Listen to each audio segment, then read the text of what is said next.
the construct of the fucking argument, Seattle has beat more teams in the top 5 in both stats than New England has. And that was my whole fucking point. Why does that matter? It's what happened. No, I understand that, but why does that matter?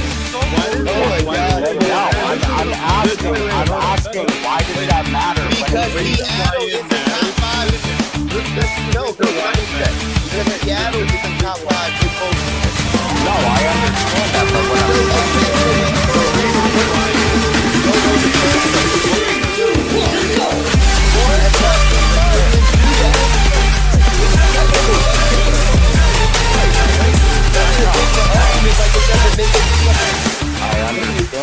I understand that, but if that's what the question is, I also, from the get-go, said that I agree with Bo because it's any given Sunday. I never said that. I said that. Okay, so if it's any given... I never said New England couldn't win, right? I just said if you're looking at what has happened, going off the fucking facts objectively of how the season has played out, you would hedge the bet to Seattle. The fuck are we talking about?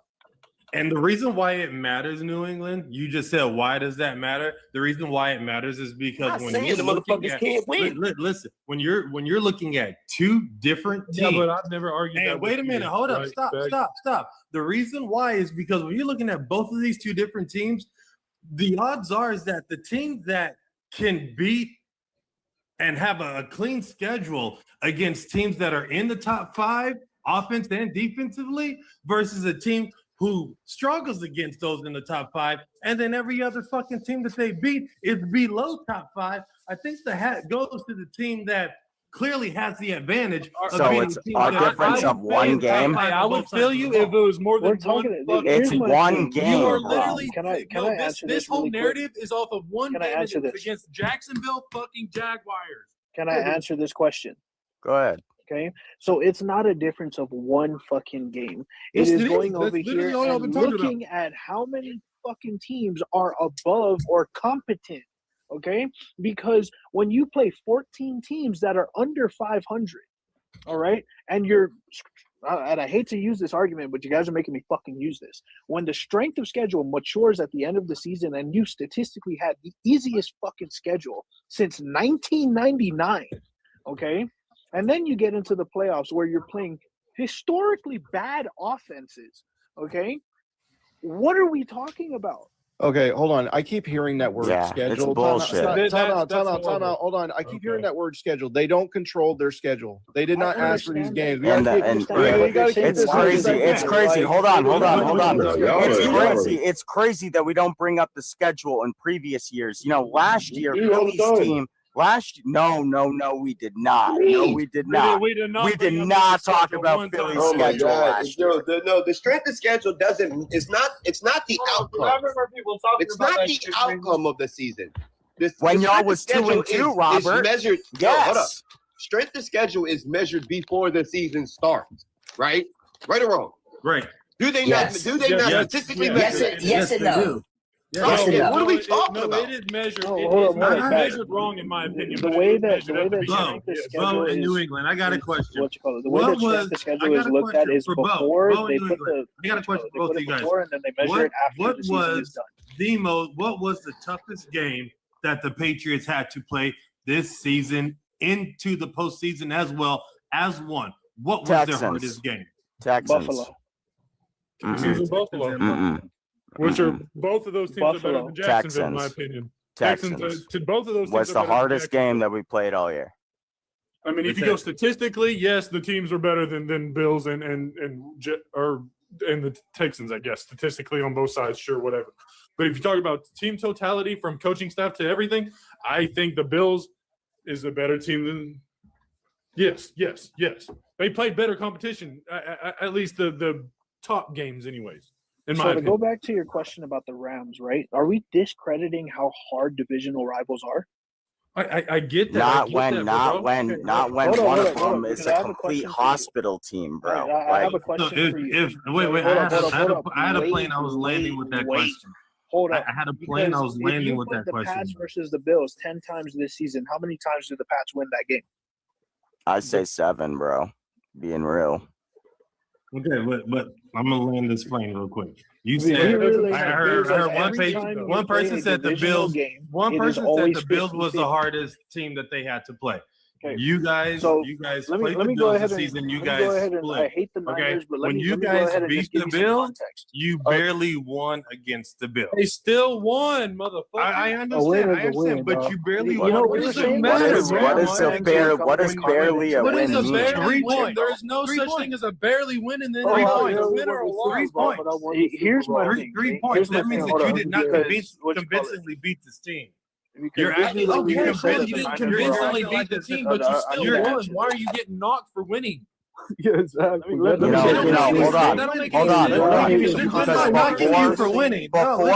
on, because I have to talk my shit for a second. Because before the Chargers game, I was told, oh, well, the Chargers defense is going to expose May, you guys are going to lose to the Chargers. That didn't happen. Then I was told that, oh, well, this is the greatest defense since 2009 statistically, and they're going to make sure. That's not the argument. Hold on, back. No, because we understand the defenses were great. We're not arguing that. We're talking about the other side of the ball, right? Yes. That's the whole conversation. Thank you. Please. Why do you guys keep going back to the defense? We don't fucking argue with that. Well, I've heard. Wait. Why are we changing the energy now? Because I thought defense wins championships. We're talking about you being able to beat a balanced. Hold on, no, we're not. Tell me, what balanced team have you been able to take out this season? Not one-sided. Don't give me that one-sided shit. I'm talking about both sides of the goddamn ball. So here's what I'm going to say, right? Because defense does win championships, but a great defense cannot make up for a atrocious offense. Why? Because they don't control the ball. Atrocious, bro. They can't go over here and score points consistently. Thank you. That's what I'm saying. Nobody's saying New England. You can allow fucking. Okay, hold on. You can allow New England the entire game, and you let just keep it coming. Where's the Chargers? All the shit coming. Hold on. Answer me this question. Where's the Chargers ranked at offensively? I would say top 13. Their offensive line was actually dead last. Offensive line? Oh, you said offensive line? Oh, yeah, terrible. I can. Yeah, they were. Well, if your offensive line is terrible, your whole offense is going to be terrible. Yeah. The fuck out of here. What are we talking about? New England. Look, I haven't got a chance to talk. Real quick. Oh my God. What about Houston? Hold up, DJ. What about Houston? So they went on a 10-game win streak with a terrible line. I didn't ask you that. I didn't ask you about wins. I'm asking you where is the offensive for the fucking Houston Texans ranked at? Please. I would say below 18. Okay. I think it's with all season maybe. With the play of Jarrett Stidham, was that offense ranked anywhere close to what it would actually be with Bo Nix? No, but we can't use that argument. Context, but that is the context. Bro, y'all was hyping up Jarrett Stidham like he was Nick Foles, and then when he doesn't do it, you're talking about people talking shit before that. Jarrett Stidham had New England. We have no control. Hold on. Are you kidding me? We have no control what other people say, bro. We were just having a conversation about talent-wise on both sides of the ball, bro. Before you came in, this was not an attack. Everybody in this panel, this was not. Nobody thought that. No, I heard we have no shot. I heard we have no shot. That's bullshit. I did not say that. I did not say that. One word of that. I don't know what game y'all did watch. Even after that first half from Jarrett Stidham, I don't see how you can't say we didn't have a chance. You had no fucking chance. Jarrett Stidham went over here and Jarrett Stidham was terrible. Are you kidding me? That's cool game. He gave the fumble up in the second quarter. Thank you. I mean, he was garbage. Listen, fellas, listen. Even though he was first quarter. Dude, stop. Because literally, after the fucking the donkeys got the news that fucking Bo Nix was out, everybody in that goddamn locker room knew the shit was over. Okay, you said donkeys. That's crazy. You just said donkeys. That's actually correct. Of Jarrett fucking Stidham, who hasn't taken a snap in the last fucking 2 years since he played for the trash ass fucking Raiders. Give me a goddamn break. Everybody knew that motherfucker was gonna go out there and throw the goddamn game away. So don't try to tell me that. Oh yeah, they had a chance with Jared. To be fair, you guys did. You guys had a fucking easy route because both games back to back. There was a quarterback crunch. Both games. Back to back, there was a quarterback crunch. Wait, so why don't you give our defense credit for fucking up CJ Stroud and fucking up Herbert like that? Because there was no quarterback. So when the Chargers, after the game, when they said, "Oh well, we didn't know what the fuck y'all was in defensively," and then we picked off CJ as many times as we did. The Chargers were a waste of the fucking playoffs. Okay. Everybody knows that. We're talking about the same Chargers who are 0-3 in the playoffs with Justin Herbert. Get the fuck out of here.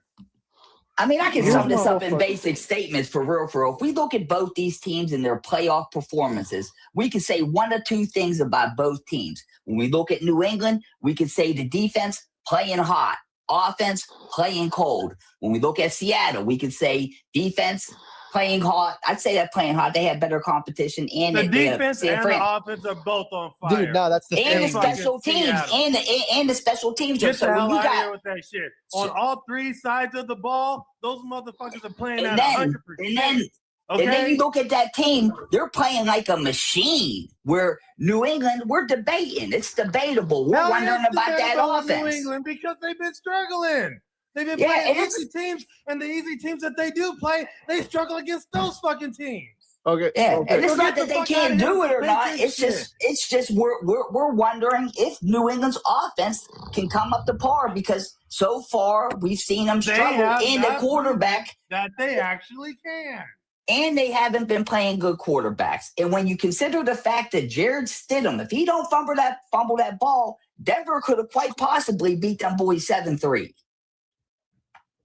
And that's ugly. I don't give a fuck which way you slice it. That's ugly. Look, Seattle would have been favored by even more if Denver won that game.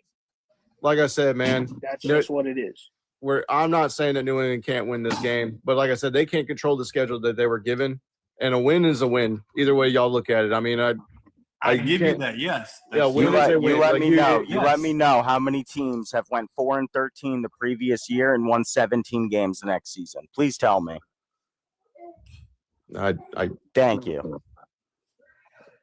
Are we using that as a fucking we are. crutch? It sounds like we are. That as a crutch? Like, it sounds like we are doing.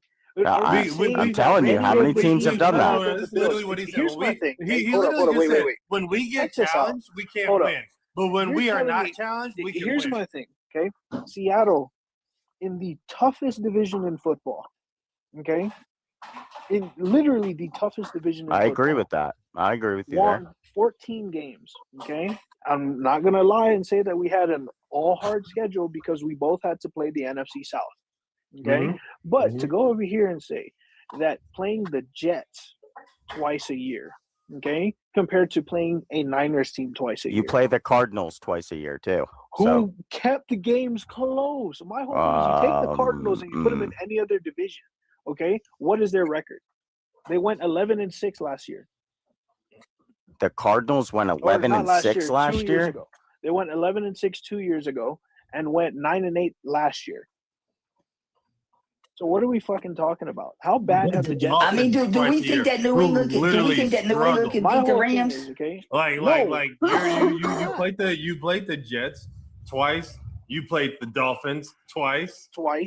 Wait, didn't the Bills lose to the Dolphins though? Because it's a divisional game. It's a divisional game. But when that your shit fucking matters. Teams are shit. They are that shit. Shit matters. That's what it is. Yes. You know what? Hey, this is where I gauge it. Because when you played against a fucking so in the division rival thing, right? Can I just ask you guys a question, right? If you have to play obviously your division twice a year, right? That is in itself, I agree with you guys, is hard, right? Because the first game you're going to show schemes, right? And the second time that you play them, they're going to know what you're doing, right? Wouldn't it be somewhat easier for an offense to scheme shit up against a defense 3 times and vice versa to the other side? No, it is not. Let me ask you this, New England.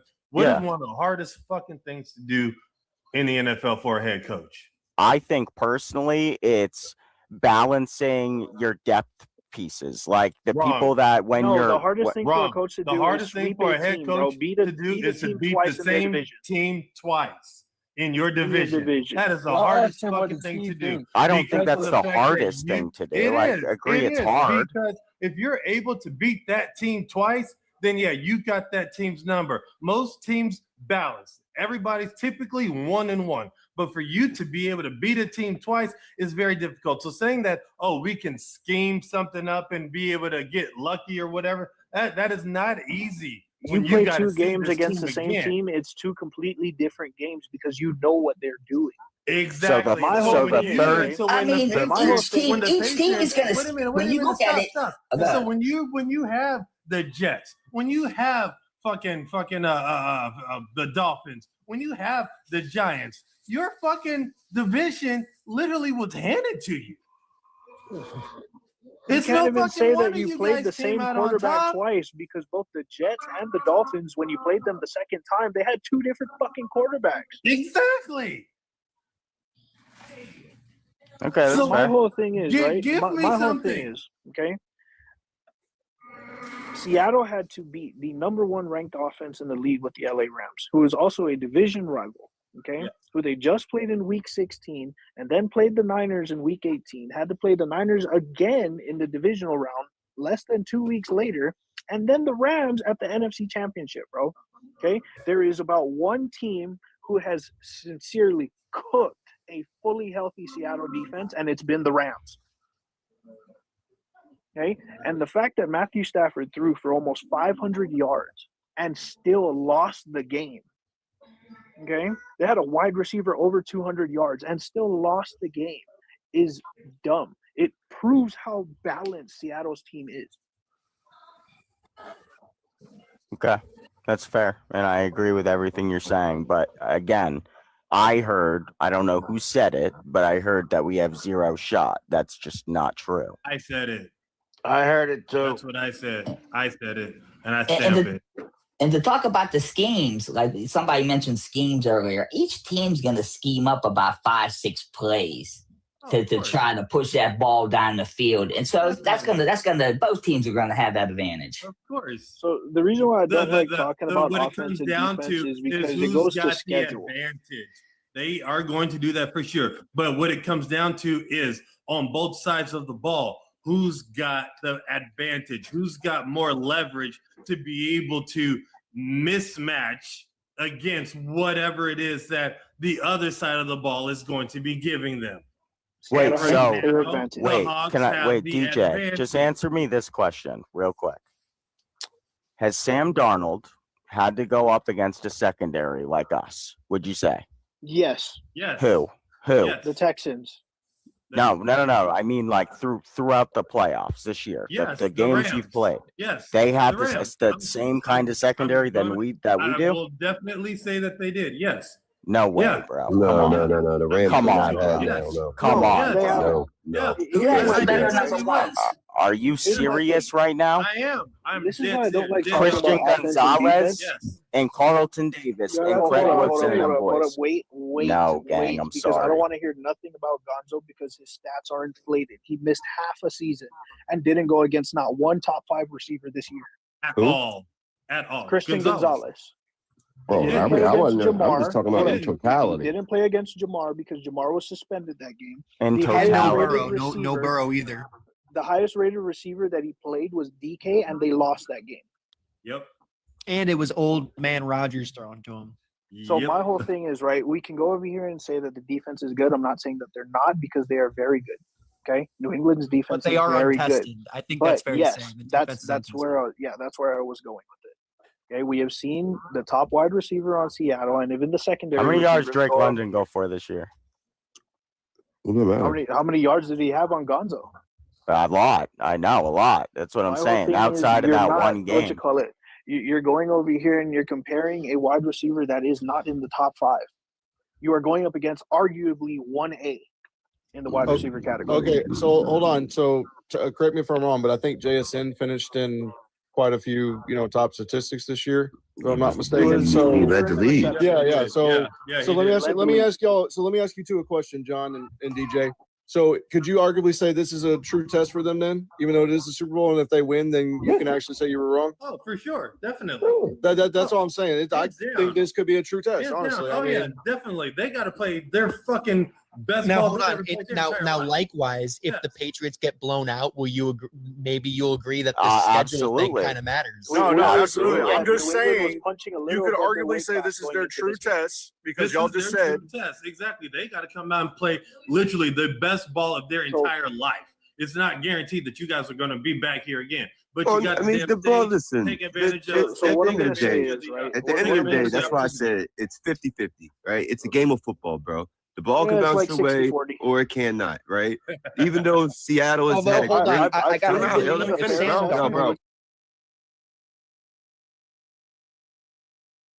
If even though Seattle's like 4 picks, is that going to be more on the pitch? Let him finish. Bro. Even though Seattle's offense has been as good as it's been all year, right? What if this is the game it just doesn't click, right? So let me give an example for that, okay? It's a possibility, right? I'm not. That's why I said whoever said that Patriots have no chance in winning is. Then you should have been hitting all your tickets all season long, right? So let me if you can call a game like that, sure, I understand the probability because of the facts and the objective of what we've seen and how the season has played out. Yeah, but they have a possibility. I mean, they have higher than 30%. I mean, you know, like this right here. So this when the Patriots played, I'm gonna go here with it. I'm gonna go fucking back to week 1.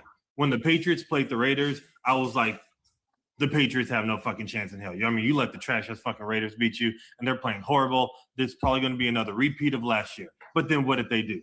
They completely turned their shit around overnight and got on a winning streak. They figured it out. They started getting in and catching their rhythm. And now they're here in this position right now. So it's not to say that, yeah, you guys absolutely have no fucking chance in hell. Thank you. That's what I heard. That's all I disagree. Anything can for sure happen. Okay? We will see how it shakes out. I'm looking at advantages for one team versus a different team and how it stacks in favor of one versus another. But again, that fucking coin can toss any goddamn way.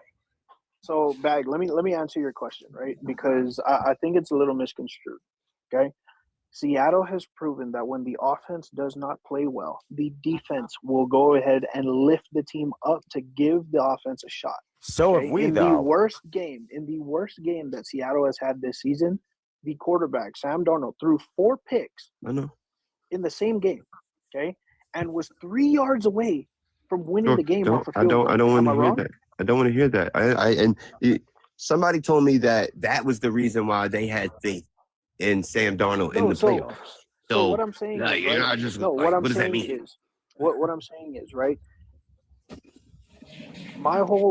way that I'm looking at this, right, is New England has to play the best football that they can. Okay? Why? Because lately, they've been going over here and they're averaging 16 points on offense in the playoffs. Okay? Seattle's been they've been averaging 36 points in the playoffs. Okay, it might be a little misconstrued because Seattle only played 2 games, and you know what I mean. New England's played 3. But if you go over here and you look at how good the quarterback has to play to win games, Drake May needs to go over here against this Seattle team and have the best game that he has had in 4 weeks. No, in at least 4 weeks. And my whole thing is, right. My whole thing is Sam Darnold threw 2 picks against the Rams, the same team that had his number this year. Okay, because they have. He threw 2 picks over here and came back 14-30 and won the game. Okay, he wasn't playing good up until the last fourth quarter or the last quarter. You know what I'm saying? So and we just seen Drake May. We just seen Drake, and I understand that, but the context and how the game goes is everything, right? So 100%. We just seen Drake May. I understand the context and nuance is different statistically, but we just seen him win an AFC championship with 140 yards in total offense. Very true. Very true. 85 yards passing, 60 yards running. When we're going over here and looking at the context of the thing, there's a reason why it's swinging Seattle's way, and it is because I get why it's swinging Seattle's way. The argument, but John, the argument was that somebody said they had no chance. No chance. That's what I just said. That's New England's argument. Here's what I'm going to say. Okay, whoever fucking said that, and as a Hawks fan, you know what I mean? I'm a diehard Hawks fan. Okay, whoever said that is wrong. It is completely wrong. Okay, they're completely fucking wrong. And the reason why I say that is because on any given Sunday, Sam Darnold can throw 4 fucking picks in a game and lose us the game. Yeah, because his sample size of the playoffs and big games is 4 games. The same. Well, hold on. Can I give you guys a different perspective? Here goes 3. No, hold on. 3. Listen, there's something we're not considering. There's something we're not considering, and I haven't heard this yet from you guys. That Seattle and New England both played 6 common games. They both played Pitt. They both played Carolina. Okay, well, let me land my plane with it. They both played New Orleans, Tennessee, Atlanta, Tampa Bay. Anyway, in those matchups, Seattle beat those teams on average 34-18, a difference of 16 points on average. When it comes to New England, I scored those teams 27-18. That's a difference of 9. Now, if you put the offense against the defense, that score comes out to 26-22. Now, if I switch you over to what the spread is for the game, if I look at the team props for Seattle and the team props for New England, Seattle's is 25.5. That's at 26. New England's 20.5. That's at 22. So they're pretty much getting these numbers from them common games they played. Yeah. So the only reason why Seattle is favored by 4.5 is because of the playoff games, right? New England is in the playoffs ranked the highest rated defense because of the points allowed, okay, and the performance. Okay, Seattle, although they had the massive shutout of the Niners with 41-6, okay, the next game was closer, even though it kind of shouldn't have been. I'm not going to go into what ifs because with no taunting call, that game is an 11-point win. You know what I mean? Yeah. So then you can say without the muff punt. Without the muff punt. You know what I mean? But at that point, Seattle was still up. You know what I'm saying? Seattle was only down in that game once in the late second quarter, and then took the lead back before half. Okay, it was I think it was 10-13, and then 13-17, and then Seattle scored again to make it I believe it was 24. Yeah, 24. Yeah, 24-17, I think. And that's going up against elite quarterback play. Yeah. So what I'm going to say is, I personally don't look at the spread only because I like to go over here and check how the teams are performing, right? They're going to need to score more than 28 points to win this game. And I'm just going to put that out there because Seattle, going up against the top defense in the league, and the Texans, put up 27. Okay, all on offense with no turnovers and no help from that offense. So, and that's a lot considering that the bar is 21. Yes. So what I'm going to say is I think that New England, they've played some really good defenses and top 5 defenses. I'm going to give them the credit. It's just the offense needs to start clicking more. What New England needs to do to win, okay, is they need to get Hunter Henry involved like a motherfucker because Seattle's defense, when it comes to tight ends, is, I believe, 15th or 16th in the league. And Henderson. Okay? They're bad. And he's coming in cold. I'm going to slightly say if New England gets their run game going and they control the clock, they can actually win the game that way as well. Yeah, if they can get if Henderson can get big plays. To be fair, that only works if you get out to an early lead. If they try to, looking at how the Texans held their run game in check, I don't feel like their run game was going to do them much of an advantage going against that front. That I mean, it's going to come down to the trenches, of course, and I don't see them getting out of the trenches at all.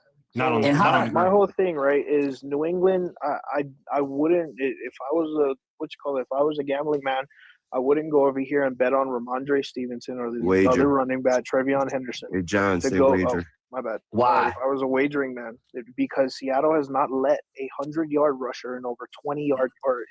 Their props are 50 and 16. Now, my whole thing is, right, Seattle against top running backs this season have been proven. Okay, they went up against CMC twice. They played Bijan Robinson. They played Jonathan Taylor. They went over here and shut all of those running backs down. You know what I mean? Well, listen, if the bar for Stevenson's 50 yards and he's gotten that 2 out of 3 times, do you think he's going to get what's required? I'd say the over on 50, yes, maybe, but the under on 100 is the safest bet that you can go with. Oh, that's double what's asking. That's double the bar. We're talking crazy when we talk like that. Is when a running back only or has less than 100 yards, right? Or if he has around 50 to around 80 yards, he has an okay game. If we're banking on Stevenson to have an amazing game this. Dude, that's like a 1,200, 1,300 yard back.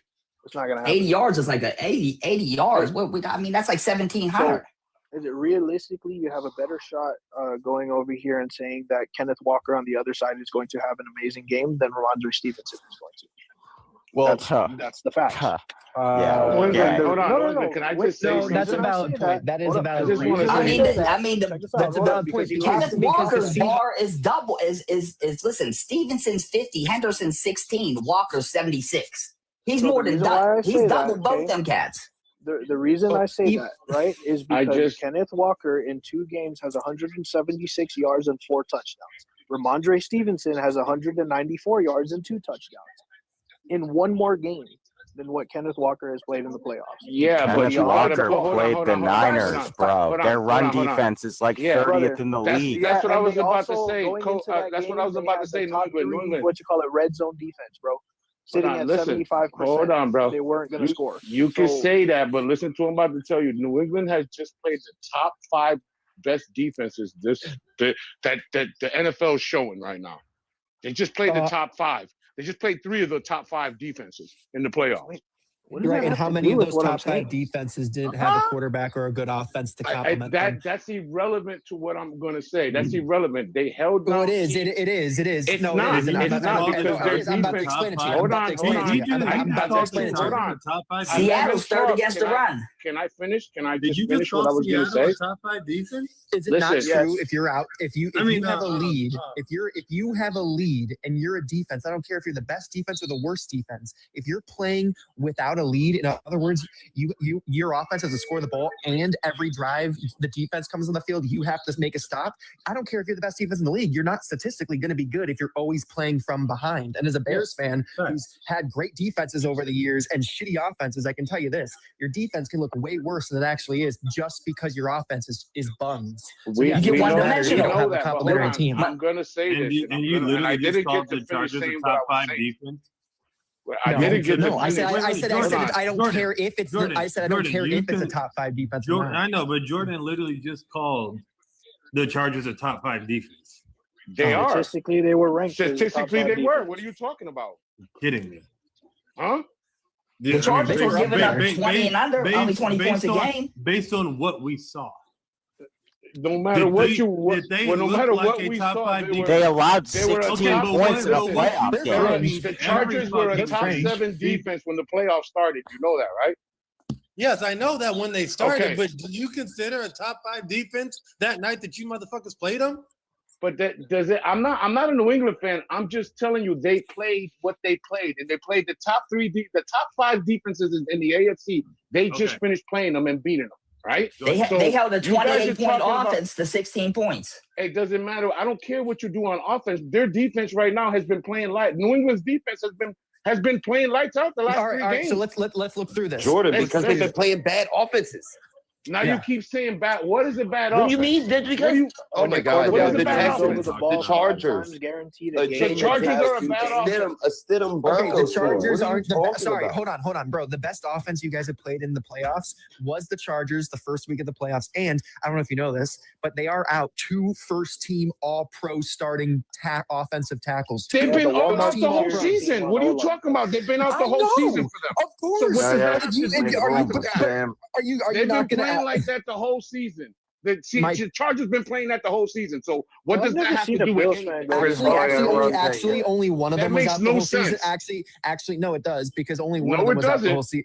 Okay, first of all, saying no, it doesn't isn't an argument. So at least say something else if you're going to interrupt me.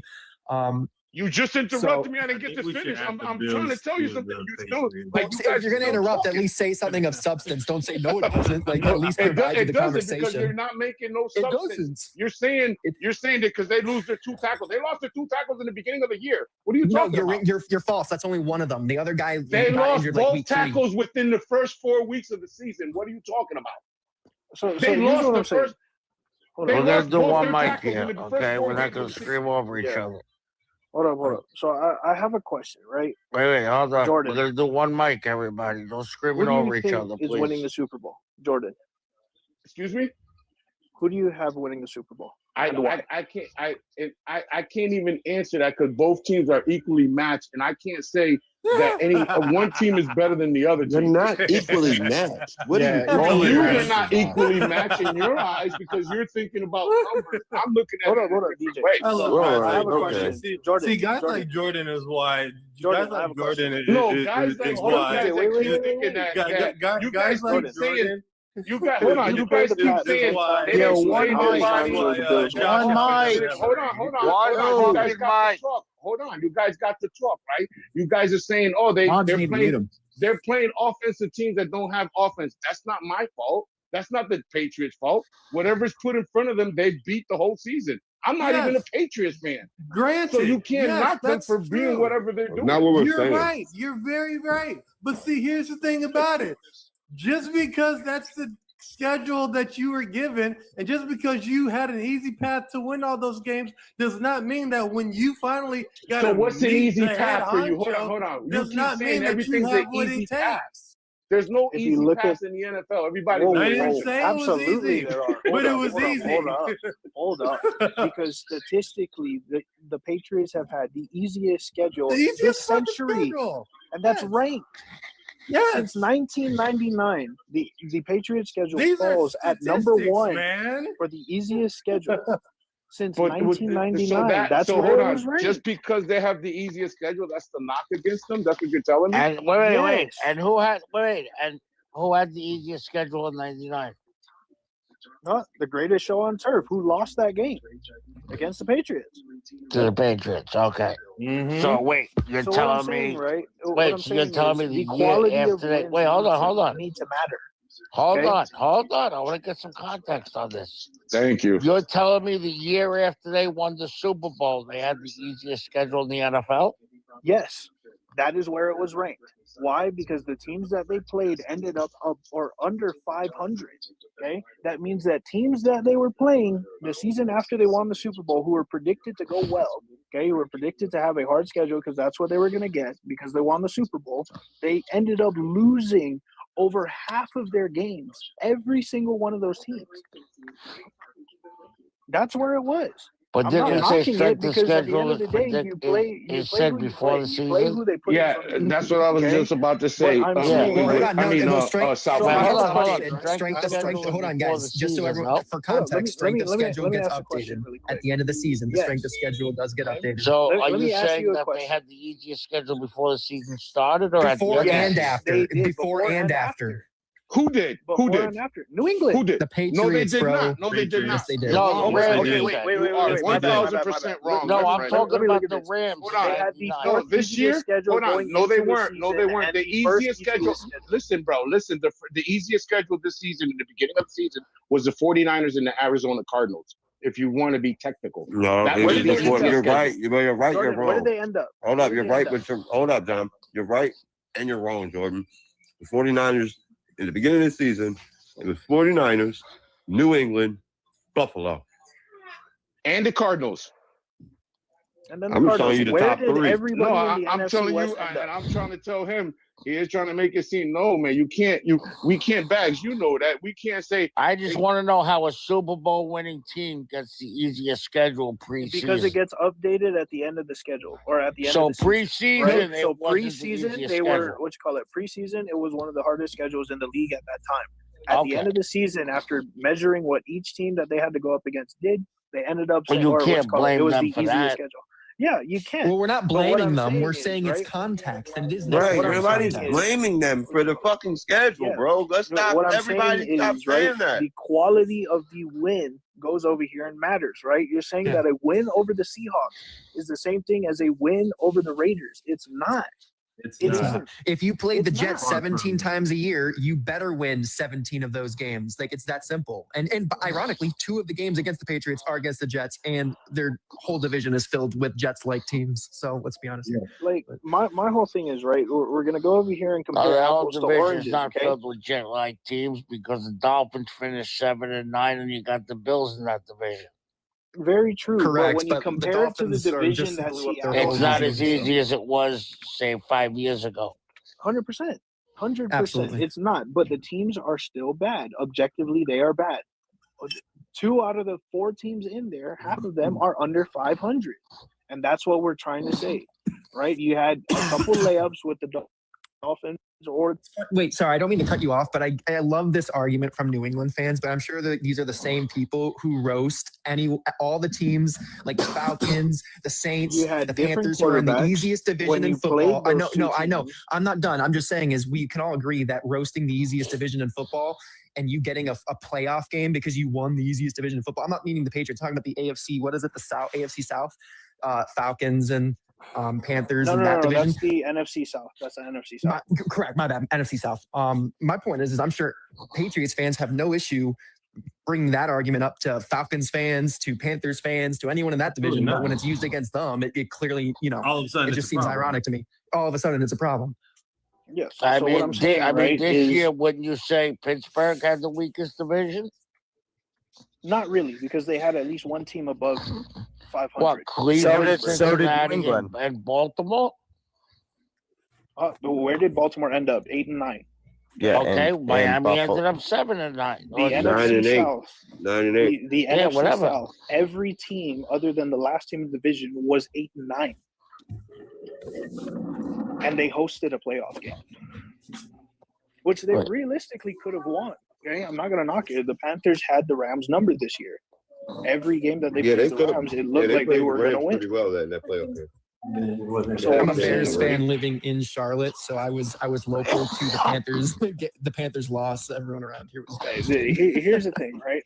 So when we go over here and we look at the totality of the season, okay, and the postseason, Seattle has been tested more times than New England has. It's a very fair point. It's a very fair point.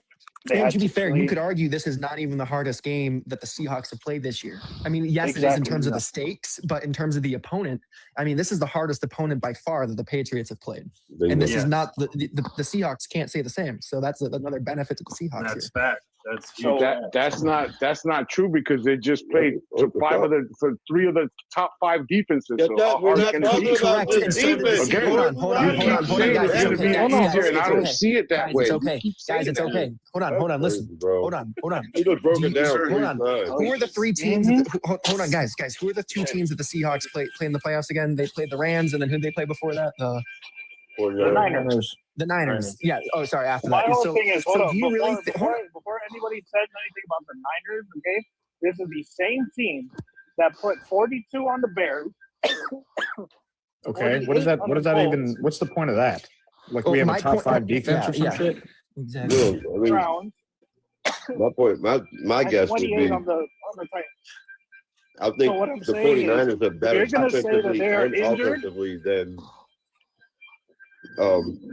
any other of the top 5 defense teams that they rank holistically on both sides of the ball. Hold on.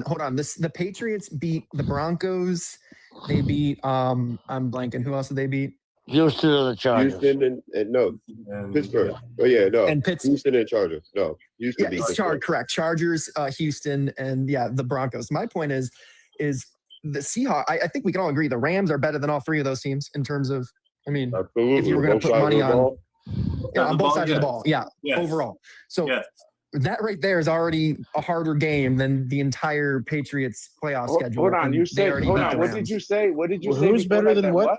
Hold on, the Rams. Hold on. He said that what team is better than the other? Who's answering it, Jordan? I'm trying to answer, but I can't. Let him answer it. Oh. No, I'm asking him a question. What did he say? I didn't catch what he said. Well, he said what team is better than the 3 teams the Patriots play? The Rams. The Rams, for sure. The Rams haven't been playing good football in like over 2 months. They've been like one of the worst defenses. Bro. So this was in response to what you said a few minutes ago when when I was making the claim that the Seahawks have played 3 harder teams just in the postseason alone than the Patriots, and I think we can all agree to that. How I mean, is that if they're playing better defenses? Oh my God! Oh my God! Jordan. Oh my God! I don't understand what your makeup is. That's a weird. We're not talking about the defense. We're not talking about the defense. We're not talking about the defense. This is getting crazy. we're talking about the whole team. We're talking about the total team. We're talking about the total team. All 53. Not a a single Wait a minute. Jordan, we're literally talking about the whole team. I swear to God, I heard one more person say So the whole team. You're telling me that the Rams are better than the Broncos were this year? The whole team? Yes, and just Sean McVay alone, just his value alone is better than that team. Just Sean McVay, he's the coach. Yes. You're out of your fucking mind. You're out of your. This is what I'm Hold up. You're Okay, fucking this is what I'm bugging. talking about. You see how Just to go over here, This is delusional. just to go over here and put some. This is delusional. Okay, You're out of your. Seattle, Wait, Seattle, Saying and Sean McVay what did he say? alone. What did he say? Sean Hold up. McVay So alone. just to put some makes context. John, hold up, Seattle, man. Just to put some context. Hold up. Yeah, What? first, we're Southgate? giving context. You're out of your mind to say Sean McVay alone makes the Rams better. No, dude. But Sean McVay right now, hold up. Not literally. Sean McVay right Listen. Let me clarify because I'm the one who made the statement. Southgate, do you think Sean McVay can outcoach Jim Harbaugh? They're both at home because they didn't kick a field goal. I'm not asking Jim that Harbaugh. question. What is Jim Harbaugh? I'm saying gonna between do both with it? coaches, Sean McVay and Jim Harbaugh, who do you think is a better coach? Jim Harbaugh. Who's Jim Harbaugh? You don't coach my team. My coach is Sean Payton. He's just did. He's just. I'm starting at the bottom. Wait. Pause, because this is about something that I said. Dude. I'm talking about all the Whoever teams made that that statement, have talking been about played in- context. Wait. I'm talking about all the teams that the Patriots have had to face so far. Starting with Jim Harbaugh. Is Sean McVay a better coach? Yes. Okay. No. What? Yes. What the Oh, fuck? What do you mean Okay. no? Wow. Yeah, Is well, everything, hold on. is everything Hold on. defense for you, Wait, Jordan? Okay, so we're hold on. delusional. Do you not like You offense? asked me the question. Didn't we're delusional, Harbaugh take two different teams and made them better than what does Oh McVay my only God, one bro. team? Are we, Now are we're we, on are the we, same are we page, bro. being for real You're right now? talking Are about you asking coaching. me the Are we question? being Can for I real? answer it? Are we being for real, Bags? Okay, You're talking hold about on. a coach Wait, that's hold been on. in the Hold league on. now a couple times and brought. I don't get care, it. bro. Has he won Can I the answer Super the Bowl? question? Has he been or won the Super Bowl multiple times? No. All right, Sean McVay, I think, is a better coach. Yes. But if you give me that Charger team, No, bro. We're not doing that. We're not hold doing on. that. We're whose asking straight offensive up. line Gabe. wasn't decimated in week 2. But it was. Oh, It So doesn't matter. here's what I'm gonna say, right? Hold up. To bring it back to context, okay? But it's who's a better coach. Yeah, We're not talking about this is that. simple. the results. We did kind of get off track here. I made a statement that what? The consensus in the league was you that the said that Seahawks Sean and the McVay Rams. alone could beat the What Broncos. the fuck? I said the consensus in the league was that the Seahawks and the Rams were the number 1 and 2 teams in the league. Okay? They were the Okay. top 2 teams in the league. That's why they were the favorites to win the Super Bowl going into the postseason. I'm not gonna lie to y'all. If I hear, I haven't heard it yet, but if I hear someone else say defense without, because that's not what the context of the conversation is, I'm gonna lose my shit. We're talking I about know, both me sides too. of the ball. Yeah, We're talking about correct. both sides of the I'm the one fucking who made the football. statement. Exactly. Literally, Thank you. we're So not I talking was about one literally side of saying- football. We're talking about both Okay, sides so I of want the to ask you a football. Yes. question. Yeah, and Well, both sides hold of the on, football, hold on. including Wait, hold on. including the coaching staff. Hold Including on. the Do you staff. think Sean Payton is capable of outcoaching Sean McVay? He's capable of it, sure. No one's saying Okay. he isn't capable of it. This is football's chess, bro. Anyone can win on any Exactly. given Sunday. And Exactly. one of the factors, All right, and it's not a fair but sport, by the way. Southgate, is Sean McVay better than? I mean, is Sean Payton better than Sean McVay? I think he's a better coach, yes. Yeah. No, I No, disagree. no, he's not. I no. disagree. Absolutely, I feel like both of them are equally balanced. No, I think Sean he's a better McVay is coach. the youngest Hold on. coach to get to the I- Super Bowl. I think you think could make an situationally- argument. I actually Situationally, think. time out. Well, hold on. Situationally, Wait, hold on. I'm going with I Sean haven't McVay. spoken in 2 We're fucking going with hours. Sean McVay. I'm Down here just in adding Big Time. context to my question, my statement. All right. When Sean Payton walked into that disaster of Russell Wilson in Denver and what he's done in 3 years is fucking amazing. What about what Ben Johnson did in 1 year? So coaching does really matter. We're not going to move the goalposts. My point is, the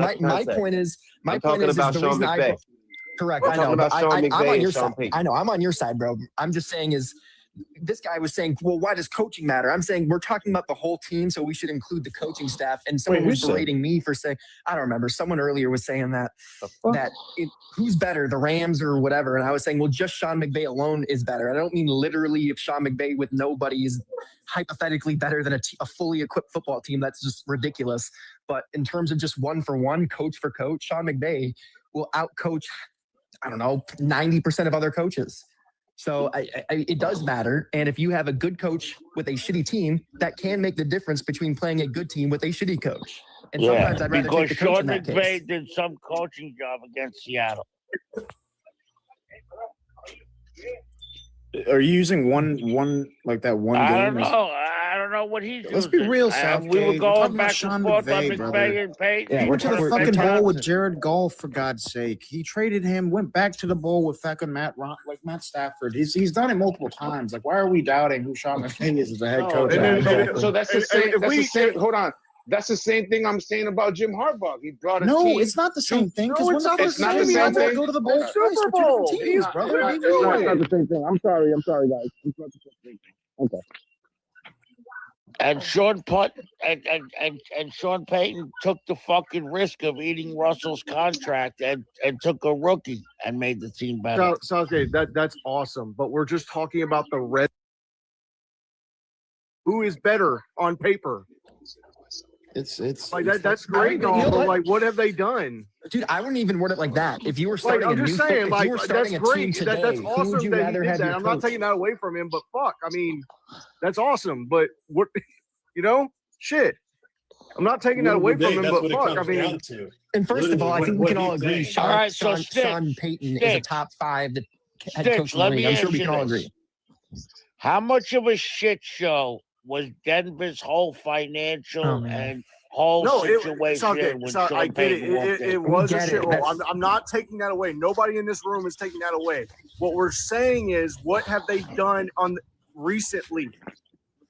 Sean McVay, Sean Payton, what is his most recent Super accomplishment? Bowl. Yeah, exactly. Yes. What is Sean Payton's? When's the last time he's been in a Super Bowl? Do you even know? That's what I'm saying. I love that's Sean all Payton. I'm saying. So I hate that I have to shit on Sean Payton here, but right, Sean McVay has been in 2 Super Bowls. He could have been in Super Bowl barring an injury. Sean McVay has been in 2 Super Bowls and won one since Sean Payton has been back to a Super Bowl. Right. That's on his second stint of football too, Right. So if you're telling me in 2026, who is a better coach? It is absolutely Sean McVay.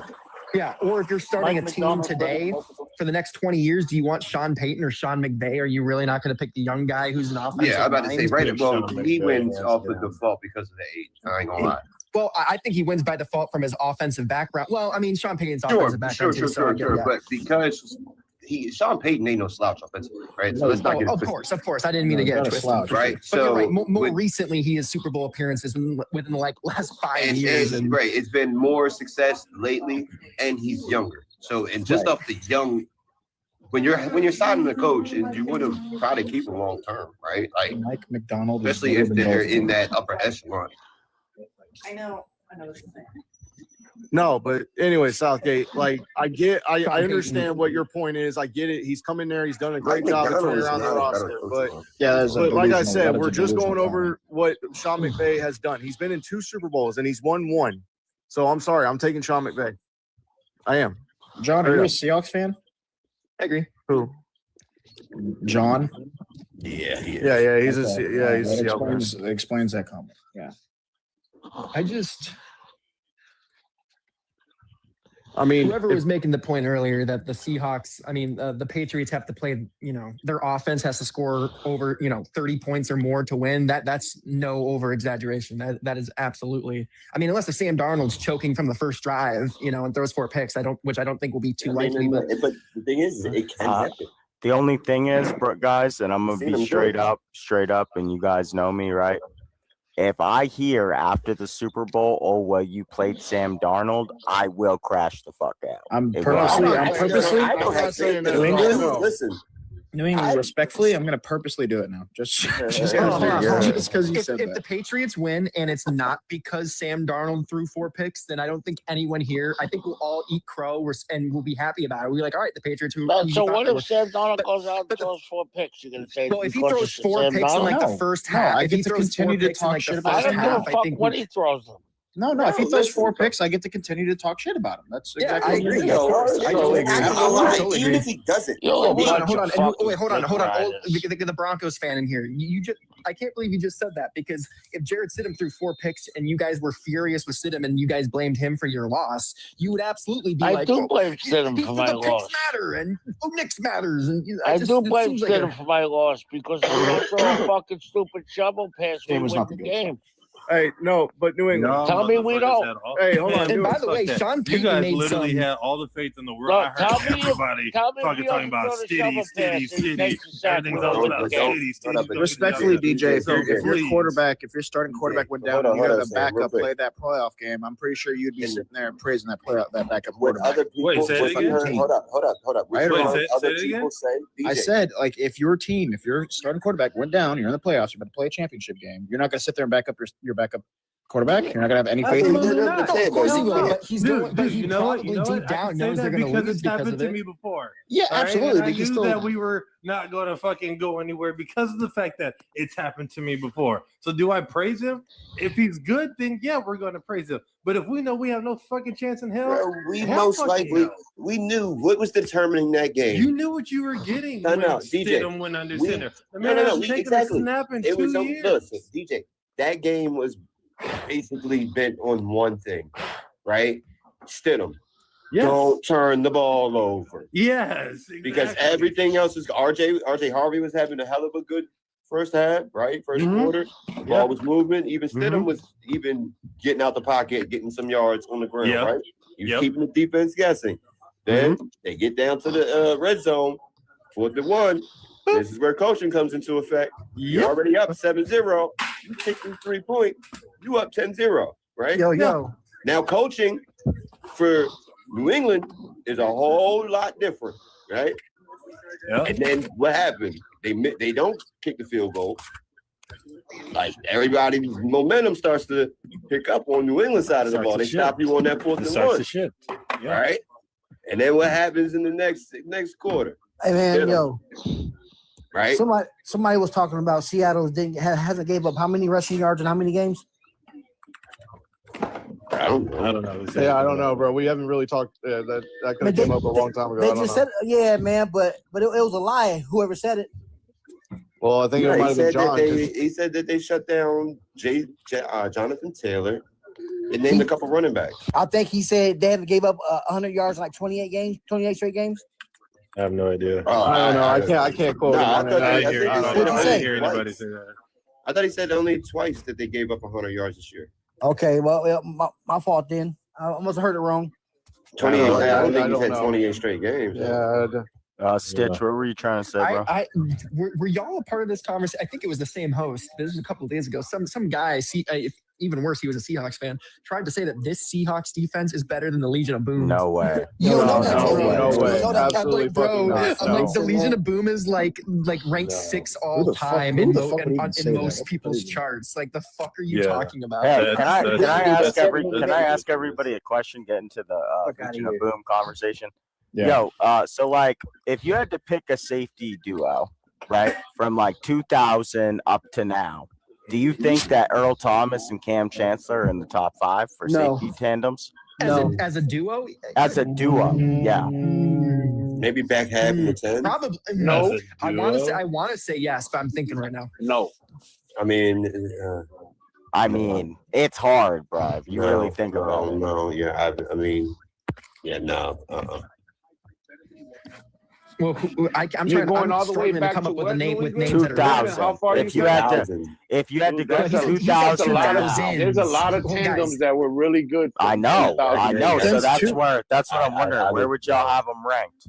So, you're saying since 2000? I'm trying to think. Since 2000. Palomalo in it, right? No, that's what I'm saying. That's what I'm saying, bro. So they don't hold a candle to them motherfuckers. I understand that. Well, he did say top 5, and that's only one. So okay, so you're gonna tell me Who was next to Ed Reed for a couple of years? I don't think you. I mean, listen, because you have to go man for man, right? Right, I agree. So it has to be a tandem. It has to be a tandem. It has to be a tandem. So right, and that's why I think the Seahawks might be up there. Okay, so just listen here. Listen here. I can tell you right now, just three safeties alone, just their presence, is going to make up for a lot of duos. Just for the simple fact is, in my eyes, they're probably, definitely, arguably in the top 5. But if you take one of them out, I'm not mad, right? Okay, Weapon that's X, fair. Troy Polamalu, and Ed Reed. Those three, them by themselves, is going to beat out a lot of duos because of their greatness in totality. I'm also taking Brian Dawkins and Michael Lewis. That's what I said. I have to throw into the hat, though. I got to throw into the hat fucking Nnamdi Asomugha and Charles Woodson. How about Indianapolis with Bob Sanders and Asomugha and Charles Woodson and Antoine Their physical play was insane. They were nasty too. They were nasty. A cornerback. Yeah, not corners, safety. Yeah, we're talking about safety. Just safety. Just safety. Yeah, because it's 25 years, bro. So like, I'm thinking like, quarter century type shit. So you got 25 years. Like Troy Polamalu was a better explosive playmaker than Earl Thomas, right? And we can't forget, as great as a hitter. I mean, because he had to play within the last, when the rules just started coming into effect, right? Yeah. Cam Chancellor. So he couldn't do the big hits like Ryan Clark. Well, I would say Ryan Clark. And don't forget the dude from Philly too. What's his name from Philly? Him and the other Brian safety. Dawkins. What's his name? The Brian Dawkins and what was the other safety? Quentin McKeel. Quentin McKeel. There you go. Quentin Michael. Yeah, oh, Michael. Sorry, I said his name right. Yeah, he was nice. I was y'all might not. What about I was gonna throw the ones from New England. New England had two nasty safeties at the time, and the McCourty and early Chung. 2000s. McCourty and Chung. We had Rodney and no, before Lawyer McCourty Malloy. and Chung. Lawyer Malloy and what's his name? They had them. Who else? Nasty tandems. Yeah, I would throw Darren Sharp and Norman Harper in there. So. It's a really hard conversation. You got to put 10 motherfuckers or 5 motherfucking tandems up. But that's hard to do in 25 years, guys. No, New England. What I was gonna tell you earlier, so I don't lose. Great question overall, New England. All right, hold on, Gumby. All right. So, anyways, what I was gonna tell you in New England, regardless on what happens in this game, bro, if you win, a win is a fucking win. I don't give a fuck if Sam Darnold throws 4 interceptions or not. Like, y'all win the damn Super Bowl. So, I just want you to know, if y'all win, it's a win. So, like, there's no going to be criticized. If anybody criticizes the way y'all win the Super Bowl, then that's just stupid. A win is a win. I mean, that's just Sammy Troll. But you see everybody. He said I got a real quick question. I agree. It doesn't matter. Look, I got a real quick question. Because I don't hear nobody talking about it. Yeah, JB, go ahead. Hold on. JB wanted to ask something. Yo. So it's a hot trending topic on multiple platforms right now, and I don't hear a lot of people talking about it. What do you all make of ESPN buying out everything? I don't. Everything. Disney owns everything that has to do with the NFL. There will be 28 regular season games broadcasted on ESPN next year, the most in the network's history. Yeah, but JB, at the same time we have. What is the Super Bowl streaming on this year? But JB, ABC. I'm looking that up right now, JB. But yeah, but I mean, JB, you might be right. But at the same time, like we'll still have what Amazon will still own the Thursday night games, and then I bet Netflix is going to take. And Netflix now, Netflix had all the Christmas Day games, and I bet they're going to take over a little bit more of the Christmas. That was an NFL deal though. But NFLs will officially become part of ESPN in April. So NFL employees will be part of ESPN. Yeah, I said fuck Disney. I mean, I guess Southgate just gave you my answer. Fuck Disney. I actually sold my stock in Disney because I don't want nothing to do with Wasn't the it company. on? Wasn't the Super Bowl on Tubi last year? I don't like what they did. I don't like the stance they took, and they're a piece of shit company. Well, I mean, yeah, we've had like what do you call it? Like company protection as far as like preventing monopolies from the past, but now we are slowly seeing plenty of industries that have monopolies over certain industries, bro. Yeah. No, it's not even that. I just think this is a piece of shit company. I'm just saying, as far as the overall control, that's what JB was like mentioning as far as the overall question. Like, they've been doing they it bought since they bought Fox Marvel back in 2019, right? That was crazy. Then they went and bought out ABC, and then Pixar, They bought Marvel, and Marvel. Yeah, no, since they bought Marvel, they've been doing this. They bought Marvel, and then they like ESPN and Hulu. I work for Frankie Tickets, and then we got bought out by Ticketmaster and Live Nation, and like they own like almost over 50% of like the overall like live music fucking, ticketing market in general and venues, and like that's pretty much a monopoly, and it's just like it sucks, but we've tried our best to like prevent monopolies like this shit and like this shit happening, but it is happening regardless. Like, and we're seeing it right now with this shit. Like, whenever you want to go to a concert at your local venue, it's going to be Ticketmaster or Live Nation. Like, and then same thing with fucking what we're seeing now with the broadcasting shit. It sucks, but yeah. Sorry, guys. But yeah, I didn't mean to interrupt it, but I've been seeing this shit all over, and I was just like, dude, I need to fucking talk. Oh, what up, everybody? Yeah, I'm hopping off. Y'all stay up. All right, so. Hey, I got Seattle by 9 points.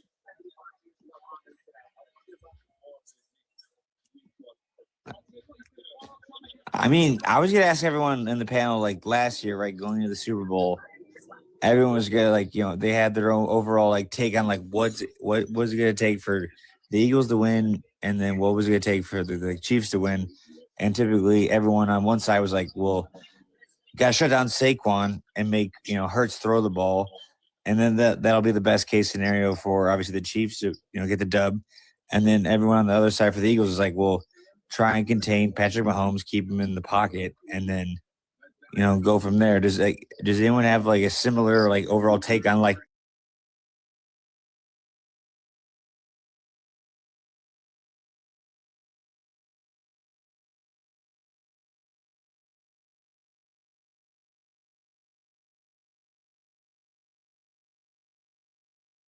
Because Kenneth Walker in the playoffs.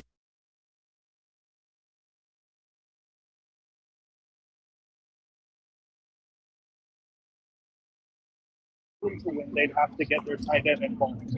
Okay, if you're looking at a singular defensive flaw for Seattle, it's tight end. I can barely hear you.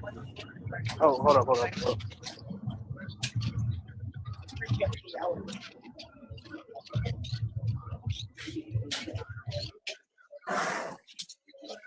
Yeah, it's illegal background noise.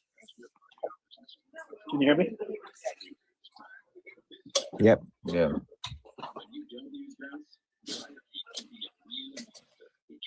You got a lot of background noise too. Hello? Yeah. So what I'm saying is, right, if New England wants to win, they need to go over here and get their tight end involved. Okay? If you're looking at a single defensive flaw in Seattle, it's their tight end play.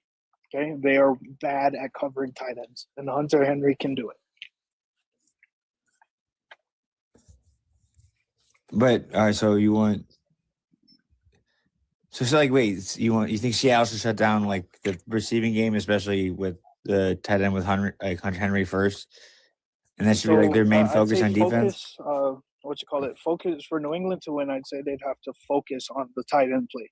Okay, he has to have more yards than he's had in the past few games, and instead of throwing to Kayshon Boutte, have him be the second or third option while your tight end is the first option on your read. You know what I mean? Now, if they can go ahead and get Ramondre Stevenson going, okay, which I personally, after watching the games, I doubt that he will have above 60 yards in the game. Then you can go ahead and start throwing it up and having Kayshon Boutte make those incredible catches he's made in the past few games. So I guess going off that, if you're the Seattle's defense, which side of the offense do you want to shut down first? The Patriots run game or their passing game? That passing game. So the great thing about Seattle's defense, right, is they don't need the DBs to come up and try and stop the run along with the front five or the front four and the linebackers, right? Like Seattle's defense, for some reason this year, that front four is getting to the QB the second most in the league. Okay, they're not sacking him the most, but they're getting to him and pressuring him the second most in the league. Okay, and if we're gonna go over here and try and use the DBs, it's gonna open up Kayshon Boutte or that passing game, and it's gonna be a bad day, you know. And I feel like it's almost the same thing with New England, right? They commit to stopping the run.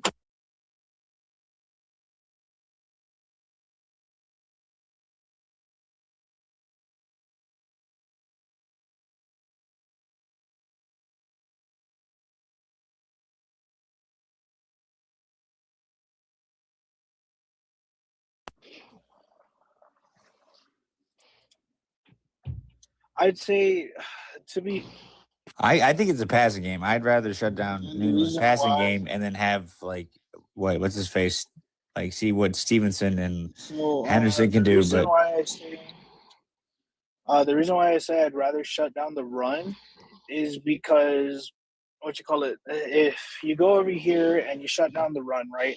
You have Kayshon Boutte and Stephon Diggs, who are good receivers. You know what I mean? They're using them effectively, and it's a more balanced passing attack than Seattle's. But we've seen that with Puka and Devontae, right? Puka's having a great game, Devontae's having a great game, and they still lost. But they have to commit to stopping Ramondre Stevenson if you were to go that route. You know what I mean? Easy win for Drake May. What the fuck? It's not that's crazy. Sam Bag, what do y'all think about that question as far as the Seattle defense, as far as their focus? So personally, I think the defense is going to play a lot of nickel. Okay? I think they're going to play a lot of nickel, and they're going to have Eamon Wari spy Drake May a lot during this game because he has the ability to run the fucking ball and get the first down when needed. You know what I mean?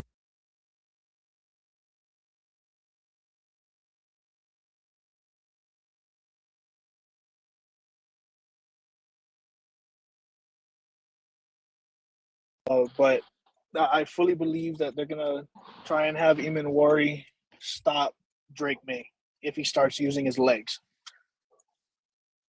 That's definitely a big concern for sure for the Seattle defense. But as far as Drake May being able to just pop off and scramble, because he's quick for sure. He is, and he's big. He's not a small quarterback. He's fucking 6'4".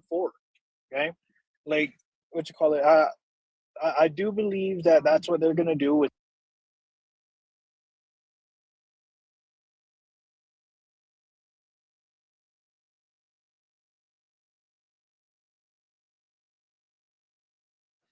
Not really selling the or he's not going to really sell and cover the tight end, but he's going to be in the middle, right? Where if the tight end gets a reception, he's going to be right there. He's going to be, you know what I mean?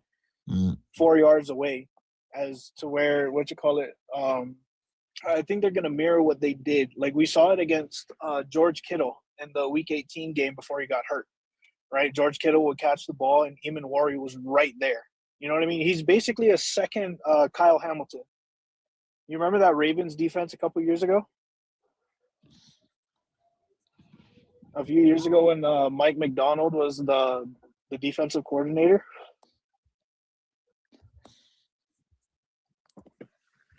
I remember that squad, but as far as what their defense. So But I'm not a Ravens fan, so I can't comment too much. Bag can, but I can't. Really. 100%. You know, One of the things that stood out for that Ravens defense was they were number one in points allowed, yards per game, and it was there was something else, but they had basically almost like a triple crown. It was like the only defense to ever do it.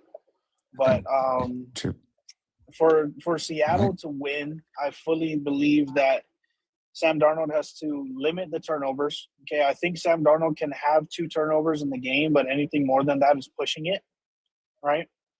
As a Hawks fan, do I have faith in Darnold? Yeah, I do. I mean, the past playoff games and even the Week 18 game, he hasn't had a single turnover,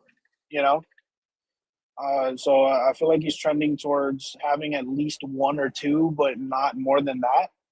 The offensive line needs to hold up because that fucking New England defensive 4 or the front 4 is real. Okay. Oh yeah. They put it on the Broncos O-line. I do think though that it made it look a lot better that Stiddy was kind of like he was kind of panicked every time the defensive the 4 that were in front of him were getting a little bit of pressure. You know what I mean? Like, I think he played a pretty well balanced, overall, what do you call it? Calm, cool, collected game. Overall, he definitely made one. I guess you say 1 or 2 big mistakes, but other than that, when it got down to the second half, when it pretty much was a goddamn blizzard, no one was doing anything offensively, and obviously Stiddy is a backup coming in in that environment, even if it's Denver fucking Broncos football, like I said, I feel like it wouldn't matter if it was fucking Tom Brady in that fucking type of game, it would have been it would have been a nightmare for everyone to try and put up some offensive points based off those conditions, but I think Stiddy did pretty good overall for the circumstances, but that's just me. Stiddy don't throw that fucking ball, Denver wins the game. No, if y'all would have been going into overtime if New England didn't block that fucking field goal as well. So that special teams moment was Drake May couldn't move the ball against our defense. He could barely throw the ball against y'all's defense out game, but he used his legs, and that's what honestly helped him get past y'all. Yeah, but he still couldn't punch it in. He punched it in when it mattered. I'm not going to take the win away He punched it in on a 15-yard fucking field. Hey, and he's going a short field. That's he fucking did the shuttle pass on. So I think quarterbacking in general, right? I think that game, Stidham outplayed Drake May as a quarterback. Okay. Except for the one mistake. Except for the one mistake. But even then, I think I thought that shovel pass was forward. Okay? Yeah, I thought it was too. Looked like it was I'm going not going to forward. cry about it. Yeah. Ooh, it sounds like you're crying a little bit. So no, I'm not crying. I'm just mad. It does. It sound you guys sound like Bills fans. If this happened and this other thing happened and this third thing happened, we totally would have won. Call this for me, all right? This motherfucker's a big ass troll. Call bro. this. Jacob's a troll. Okay, he was in Thank Incredibles you. live yesterday. My whole thing is right. If Seattle can go over here and limit the turnovers, I thought it was a forward pass, but at that point, you just have to take the sack. You're still up 7-3. Take the sack. Yep, 100%. But Stiddy was he had that that backup quarterback kind of like behaviorisms. You know what I mean? He was running too early. He was trying to make throws that he wasn't going to make. He was, you know what I mean? He wasn't just making the smart decisions. And that comes from being a second QB. The Cortland Sutton drop on 3rd and 9 didn't help either. Very true, but Cortland Sutton also caught the only passing TD of the game. Yeah, but you got to make that catch on 3rd and 9. Plus, I feel like I don't know off the top of my head as far as NFL history. I feel like we've seen Nick Foles, but we've seen backups start in the playoffs. But how many backups have we seen start? Yeah, but you don't realize the AFC or NFC Championship game. That's Gumby. Zero. Gumby. Nick Foles took over the team. I know. I'm 11. saying, and that's what I'm saying. It's more way more difficult for Stiddy to take over in the AFC Championship game because I feel like it's never been done before. Yeah, it turns out you have to play actual teams to get good. Shut What up, dude. happened? It's the same dude. I swear, hold up, because I really. What did I say? I was like literally agreeing with you. You said it, and you're like, you shut said up, it turns dude. out You you said have that to- in a mean way. You said it turns out you Shut have up. to I didn't actually say- play actual teams. Yeah, bro. that's You're not. a Patriots fan. No, bro. I'm What are saying, you talking about? bro, I'm by actual teams. I mean actual teams. I don't mean good teams. I don't mean What is bad teams. I'm saying if you're a backup QB and you don't get any reps in against actual teams and you only get in practice, yeah, when you show up in the AFC Championship game, you're probably not going to be that impressive, despite how the media pumped him up. Okay, my bad. Did I then. say It's the anything way- wrong there? Did I Because say you- anything no, wrong? because yeah, you said actual teams, which made it very, very confusing. I don't like. Why? Like, you have Literally to play the actual game or teams, take as 13 in reps not just before. You practice coulda said that. squad. So my whole thing is right. I'm so sorry that I didn't say Sorry, it you in a phrased way it that- wrong. Which That's is why I It's was why- like, funny what the fuck are you talking because for someone I'm so who sorry didn't I play said any it in a way that actual hurt your teams, Yeah, my he shit was was pretty impressive when he put the ball right on the numbers and way after Marvin Mims burnt Gonzo. Yep. So Those shuffle passes he was doing though, man. Why didn't he just like take he a was sack? trying to get, he was trying to No, get rid of the listen, ball. I'm gonna tell you That what is bad happened. I'm coaching, gonna tell you man. exactly Bad what happened coaching. to Stidham, right? He was running too early. He And this- wasn't waiting No, for the. that wasn't the problem. Waiting for the That- routes to develop. No, Like, that wasn't he the was problem. over here he was panicking. Do too much. Listen, he started running the wrong way, right? Because in the first half, he had a couple of, running north, picking up yards, right? Then after the fumble, ever since then, he started running east and west and south. He never went north, right? Every time the pass rush even got any type of close, he would panic, start dropping back 8 more yards, 10 more yards, and then trying to make some crazy shit. That's not gonna work. I'm telling you, bad coaching lost you guys that game. If I'm being real about it. No, it was. I do blame. Let me Sean tell Payton, you, because like okay? it was that was Sean a field position. That was a field position game. You had like a way better punter. Every time that your punter had the ball, he was like pinning them.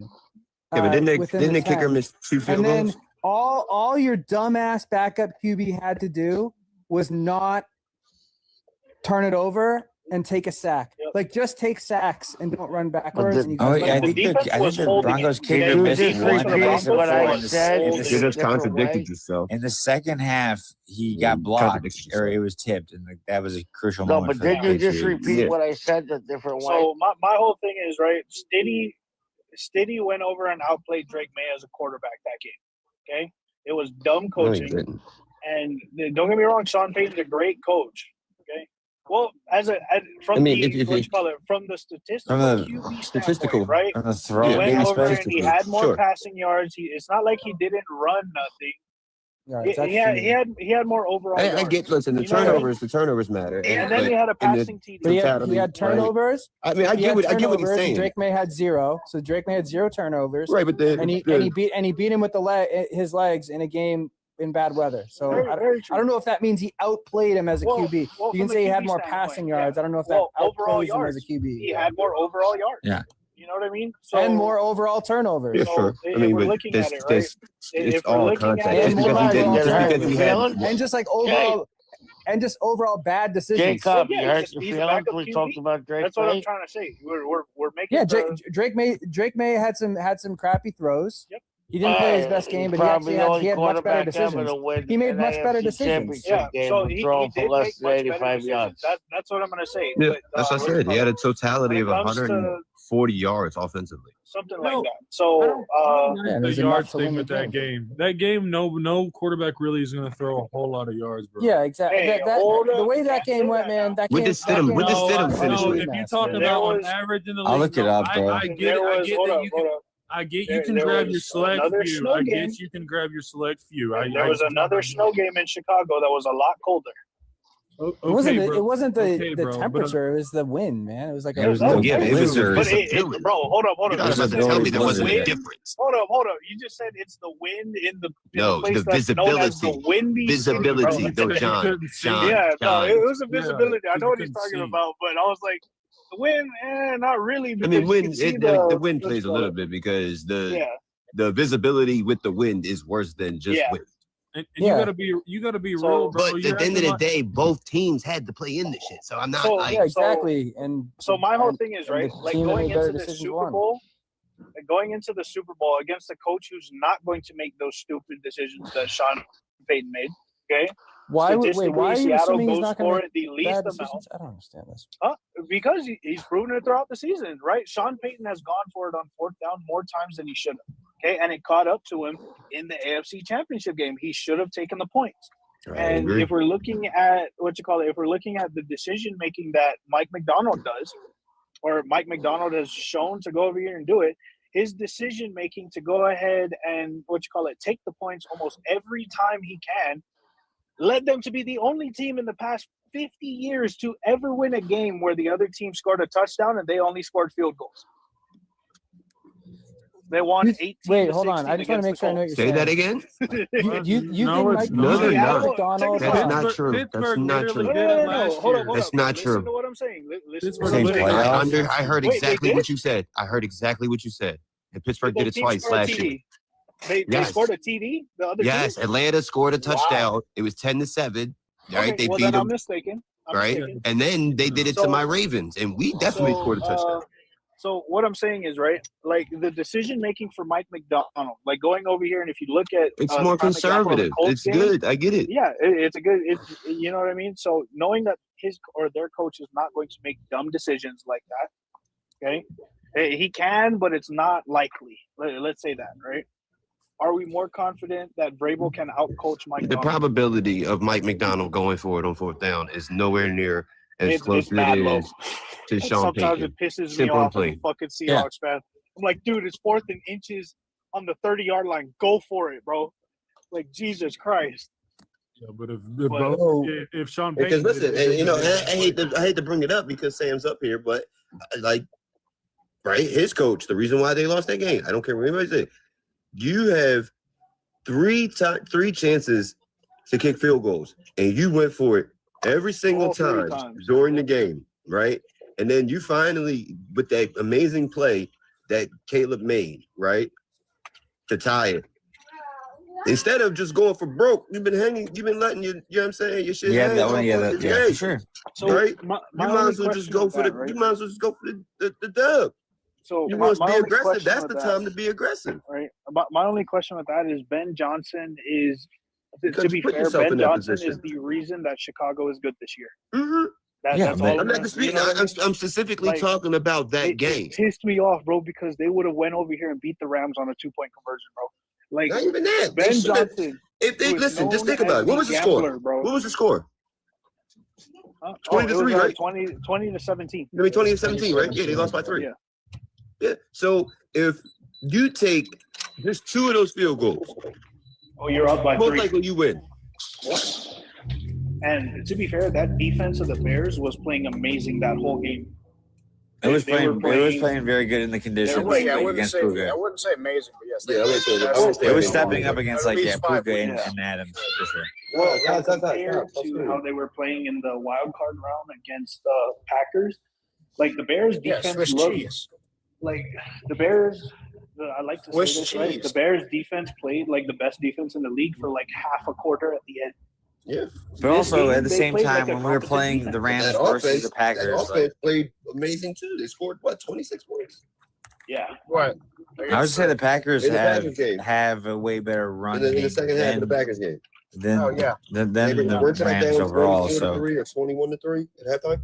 Yeah. Like they came back in the second half. Defense played amazing because they weren't on the field the whole goddamn time, right? 28 points. Pop, pop, pop, pop. 31. Yeah, the offense got points on the board quick coming out the second half. But back me and you have obviously Sam and Coach and Southgate have already had this conversation before. But at the end of the day, it's like with the Bears with Ben Johnson with that moment, he just was always sticking with obviously the game plan and kind of going down with the ship. You you live what you call it. You're just gonna like I said. If you're already keep that momentum and keep that mentality, you call it, like I said, you go down with the ship, dude. No matter what, you don't switch it up last minute. I probably wouldn't even bring it up as much because if he would have just went for go for broke at the end because you've already been doing it all game. But then now you want to be conservative, right? Now you want to try to do the logical thing. Well, if you just want to do the logical thing all fucking game, I mean, I know it's ifs, but if you kick it those 3 times and say your kicker misses 2 of them, right?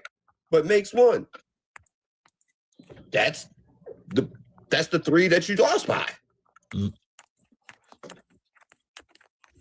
Yo, I think Vrabel is gonna outcoach Mike McDonald, to be honest. My bold prediction for the game, 31-14, Seattle. I'm thinking like 24-21, Seattle. Say 24-17, maybe 27-21. My hot take is like it comes down to a kick at the end. Okay. I mean, to me, it's the battle of the it's the battle of the to either tie it or win it. I think it's people who gonna come think down to a Seattle's kicker. going to blow them out are, I think, delusional, and they're Possible. totally Yeah. caught up. They're totally Possible. caught up. They're caught up I'm in the super fact delusional. that I'm super delusional. I know you are, because you're caught up in the fact that in the playoffs you played a JV 49ers team and the Rams defense sucks. So now you think you're like the 2007 Patriots or something. No, but this goes back to the argument. I mean, the point we made earlier, right? Which team out of these 2 teams have beaten a team all around that has top 5 offense and top 5 defense? Team? Yeah. There's only 2 teams left. What are you talking about? Yes, and out of these 2 teams, which team throughout the regular season and including the playoffs have beaten a top 5 team in offense and a top 5 team in defense? Patriots or Seahawks? You're saying a team with both, or just for one side? Who did they beat that was a top 5 defense? Just out of The curiosity. Jaguars. Jaguars? Okay. They're a top 5 offense and defense. What week of the Overall. season? No, overall, just in general. No, just what week in the season did they beat the Jaguars? Oh, I'm not sure. I'm not sure. Early or late? I'm just curious. I think it was maybe between weeks 7 and 10. I would guess. All right. I mean, I'm not saying the Seahawks are bad.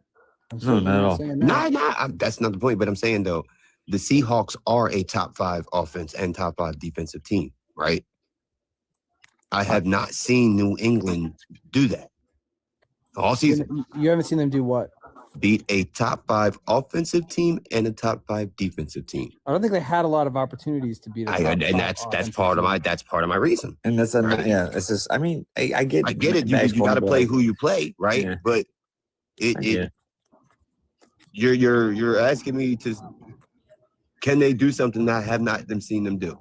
That's basically what you're asking me. Sure, there's a possibility, but the probability isn't really high. and I totally get Bag's overall point and or like just logic behind everything, but at the same time, did anyone see the fact that this second-year quarterback, first-year head coach in this team just to make it there like all the way like this far in general? It's like no. Well, so we'll fucking see. Like I mean.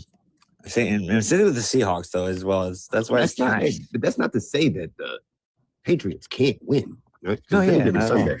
It's any given Sunday. They have a possible chance, but what are you talking about, Josh Allen? No, you can. Oh, just the rankings. No, before I asked who's with, I said via Kindle. Oh, okay. Put in no elevator or whatever. Yeah, I mean, it's just, to me, it's the battle of the offensive line. And, I mean, of course, the quarterback is important, but Seattle has a better offensive line than the Patriots. I've seen, even in the wins against going to them top 5 defenses, Drake May had to make shit happen, right? And can he continue to do it against the Seattle's defense? Possibly. I mean, sure, because we've seen him score against the top 5. I think someone also mentioned before, Bag, that I like the point where it's like it's definitely going to also come down to like which of these quarterbacks like is not going to turn the ball over. Like, and I think like each team can get away with one, but if either of these quarterbacks like 2 turnovers, like interception, fumble, to me, like I think that might be like the nail in the coffin that like might like pretty much be Well, like no, the. honestly, we've seen Sam Darnold be able to throw, right? Yeah. And I mean, and Drake May to a point. Make $160. When's the last time Sam Darnold had to face a decent interior pass rush, not edge rush, which is what the Rams bring, and that your offensive line is elite at stopping the edge. Did they not play the Texans? So when's the last time they played it? Yeah, I think it was the Texans, right? That's like the last time they played a team with a decent interior edge rush. Interior rush. Am I wrong? For what the Seahawks? Yeah. I don't know about interior, but I just remember the one game that sticks out in my head was the fact that like when it was Philip Rivers that had to fill in for the Colts, and everyone was like, "That Seattle defense gets destroyed." Philip Rivers. Well, that game was close, and that game, honestly, if you rewatch it, came down to like that Colts defense was like all over fucking Sam Darnold, and that's what I'm saying. Like, I think Seahawks fans. But I don't know what their best part of like their D line is as far as the Colts. Their O-line hasn't been tested by an interior rush for I feel like 10 weeks at least. And that's where Sam Darnold is vulnerable. That's where he'll actually feel pressure. If all these teams are, rushing the edges and getting nowhere, because Seattle's elite on the edge. They're not elite in the interior. And I think the Patriots have that one edge over them. Not to say they're going to win just because of that edge, because Seattle has a lot of things going for them too. But I would not be comfortable if I was a Seattle fan thinking that Sam Darnold is going to be like comfortable in the pocket in the way he was in either of the other playoff games. You think the Patriots defensive line is better than the Rams? In the interior, absolutely, yes. Where they're vulnerable, yes. Why wouldn't you? Wait. Why wouldn't you think that? Have you been watching the playoffs? Sure, I'm out. They're incredible. Well, you're literally comparing the defensive lines that the guys that can get interior pressure on Broncos, on Texans, right? And even the Chargers are definitely better interiorly, right? I'm speaking as a whole, right? They don't need to be great as a whole. If the matchups favor the Patriots on the inside, I'm just saying that's where they're going to get their pressure, and that's where the Seahawks are vulnerable. So they don't need amazing edge rushers. They need amazing interior rushers, because that's where the Seattle Seattle offensive line is vulnerable. I'm just saying it's a good matchup for them on the interior. Okay. I'm not saying they're going to win because of it. There's plenty of other good matchups that Seattle has against New England, but that is one area where I think Sam Darnold's going to look very uncomfortable compared to how he looked in the Rams game and in the Niners game. Defensively, this list sucks. By the way, what's that? I was saying this. Whoever made this list from JB's graphic, it's like I love the Denver throwbacks. I don't think that's like a downgrade of logo, but I know that I definitely missed the original Baltimore shit. That's just that is pretty bad. It's like an old school crest for sure. I do. I love the old school Tampa jerseys. Wait, downgrade meaning like the old ones were better? Yeah, saying it's they got worse. Fuck was saying that old Buccaneer was better. Yeah, I think so. The only argument you can have with the Buccaneers is because the color scheme uniforms. with it being like Let me say that. The original Bucks is way better. I think all the original stuff is better. Like you gotta go from wearing a fucking Miami air too. Like that's sick. Except the brown. The brown, the elf. The Browns is cool. I mean, either way. I mean, what are you gonna? I mean, what's their logo's as an orange helmet now? Like at least this dude had like a brown football, and he had a B on him for Browns. Yeah, but this, know what I mean? At least it resembled something other than orange. Like how do you get a dog pound out of orange? You know what I mean? It's like their nickname. It's I get that. But the Denver logo is definitely better, I think. I think the Tampa logo is definitely better. Those old Denver fucking helmets were ugly as shit. Cincinnati's is on point. Yeah, the Cincinnati one was not bad either. Yeah, Cincy's is tough. I think all of them are. I They think are. all the That's older what I'm saying. ones Me are tough. personally, I would take all of them over the current, right? I would Even take all. Nah, Yeah, the only one I would. I take all original over except current. the Elf. Except Elf. I can understand if you have an argument for Elf, but cool. I mean, I would definitely take the current Bronco. No. And I would keep the old Miami. They should have found a way to keep the capital D, right, for the Denver. Yeah. I mean, see, I don't know. we got to see a You lot gotta of the great remember, throwbacks this year, they dude. made that blue a little bit darker too. We got to see a lot of the awesome throwbacks this year, and it's like Denver's got one of the best in my opinion. And I love the Seahawks throwbacks, and then I mean, you got even the Falcons ones with the red helmets and shit. Like that's an awesome throwback. Like, but what's up, podcast? What's up, big? What's up, Chief? That Ravens throwback really drove me. What's up, bro? Appreciate you guys stopping by, man. Yeah. The Age Chief Podcast, y'all. Make sure you guys tap in with the man. Hey, great group of guys. What's up, BB? What's brothers? How we doing? How we doing, bro? You're just looking at the logos right now, like, dude. I don't know. I think all old school logos are better than the new school. I mean, I like some of the new colors and stuff. You know, like that's eye grabbing. You know, that's just really what it is. Attention on that. But like, Yo, I swear I know ball, but when I saw that old Browns logo, I swear I thought it was Little Caesars. Jimmy, put me up in the big box. I want to know from the panel, like, I guess, well, there's 4, but give me like a start, bench, cut, and fuck off. So it's like, which one, or like, yeah, or at least give me your like top 2 favorites out of these 4. I'm gonna start Houston just because I like the baby blue, the powder blue. I'm a bench Patriots, cut Denver, and fuck out of here on the Eagles. See, I like that. I mean, yeah, I'm definitely starting to. I love those old school Oilers jerseys for sure. Yeah, them powder blues are tough, dude. Oh, I thought you said bench cut. Wait, I try to frame it that way, but anyways, never mind. Just give me your 1, 2, 3, 4. Then I can't believe you. 1, 2, 3, 4. I can't believe we even put a picture up with fucking Will Levis after that fucking conversation we That had is with JB. fucking hilarious. I didn't know that was wild. Will, dude. I'm gonna cut that motherfucker every time. Oh, for sure. I mean, throw another pick 6 before we cut him. The only reason why the Bears won Week 1 last year was because of the fact that Will Levis threw a fucking pick 6 at the end of the game. Win, dog. Don't take away from my win Week 1.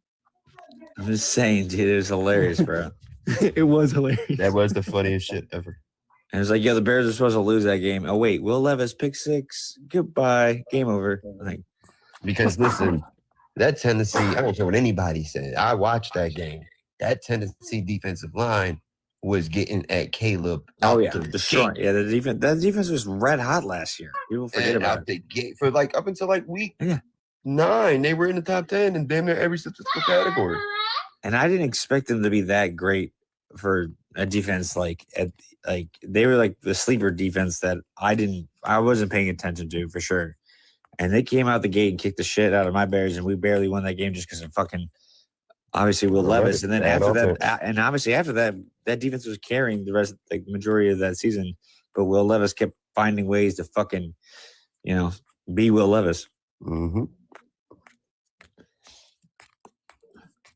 Plus, like the funny thing with Will, people forget the fact that with Will Levis, like, he started the year before because of someone got injured or they had to, and like they Malik Willis, they traded him, and that first game he went lights out. I think he threw 4 tutties, 400 yards, 4 and everyone was like, "Whoa!" Hopkins, everyone was like, "Whoa, watch out for Will Levis, 4 tutties!" Like I think he threw for like 300.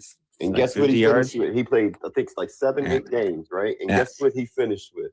So remember, he had 4 touchdowns in his first start.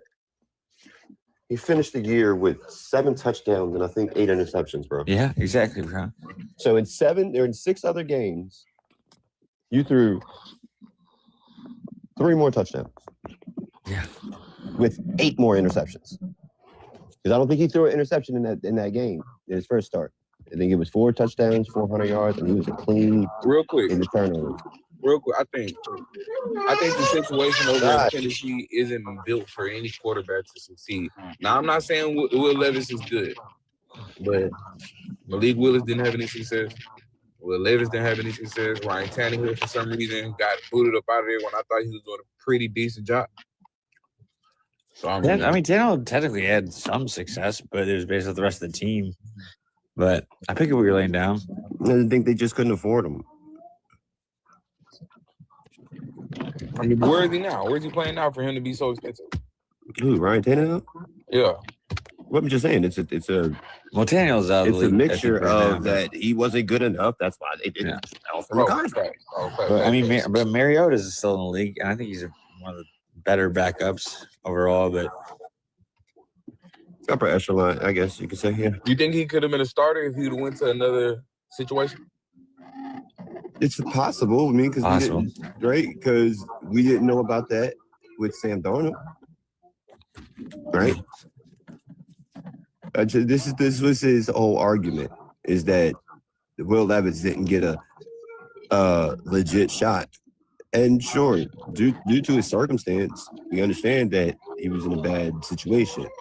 But that's all the tape that we can go off of, right? That's that's your resume.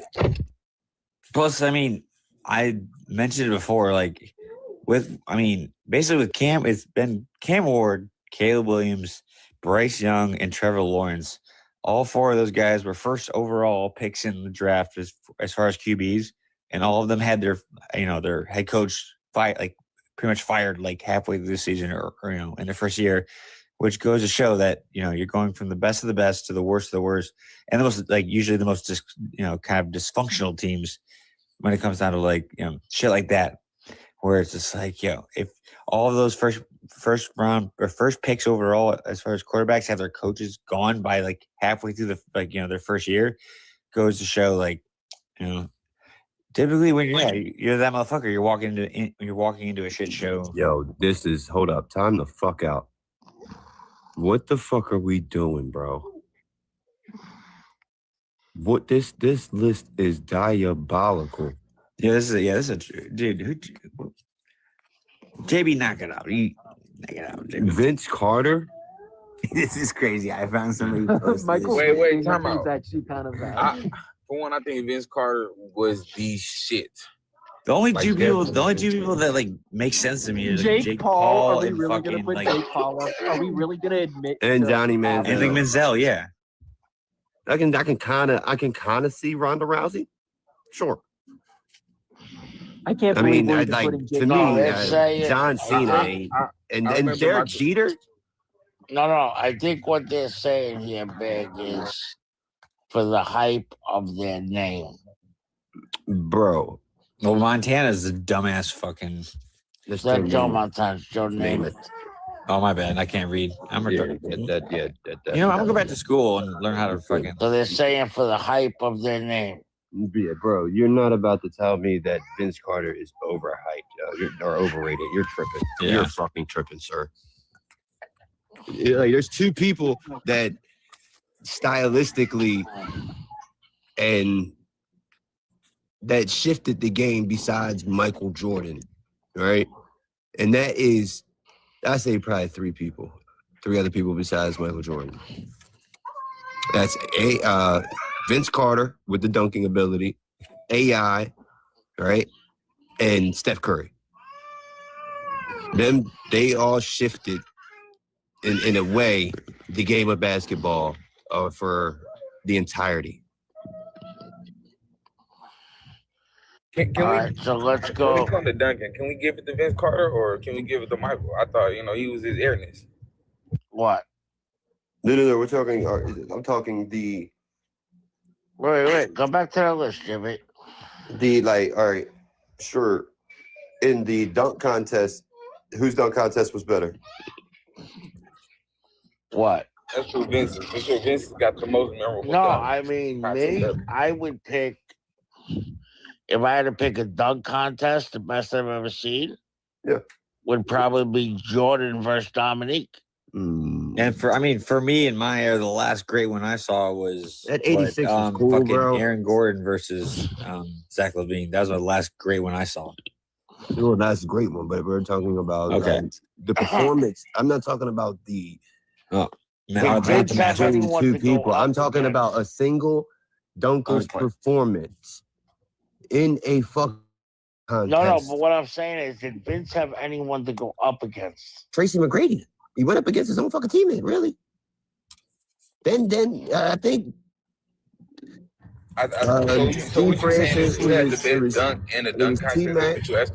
It was T-Mac, Steve Francis, and who else, bro? Never forget when Vince Carter dunked over like that Serbian dude that was like 6'8". Well, let's just go over the rest of That shit was funny as fuck. He was a footer. He was 7 foot. I mean, in boxing, we could say Jake Paul, yes.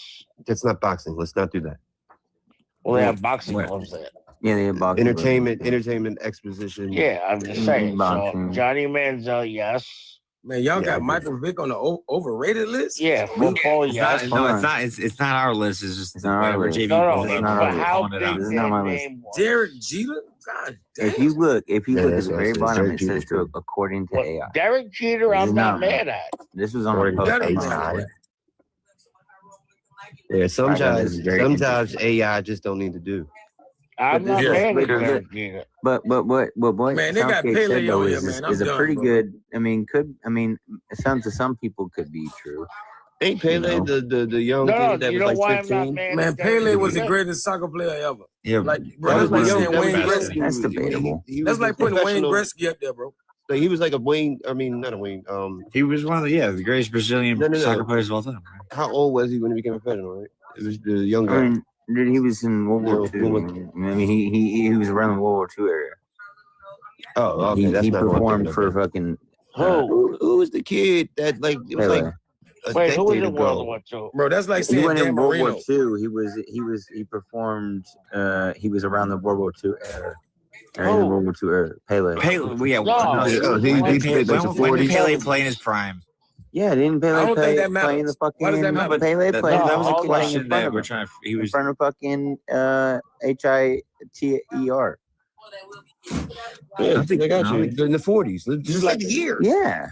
Y'all even got Ronda Rousey on here, man. Stop. That's kind of accurate, bro. Yeah, it is. What are you talking about? Nah, she kick ass.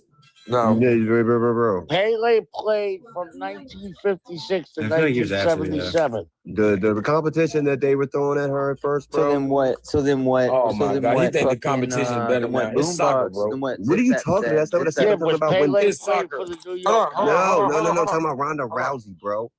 Her first couple fights, the people that she was fighting weren't that good of a fighter. The first 4 fights. The girl punched trees, man. No, she was a judo champion in the Olympics, but once she obviously faced Holly and faced an actual striker, she got her head kicked in, and that's where we all saw the downfall. That's what I'm saying. There's a difference. She did propel the female fucking UFC, division into a lot more popularity than it once was. Before that, because no one gave a shit about the female fights up until Ronda Rousey popped the fuck off, but.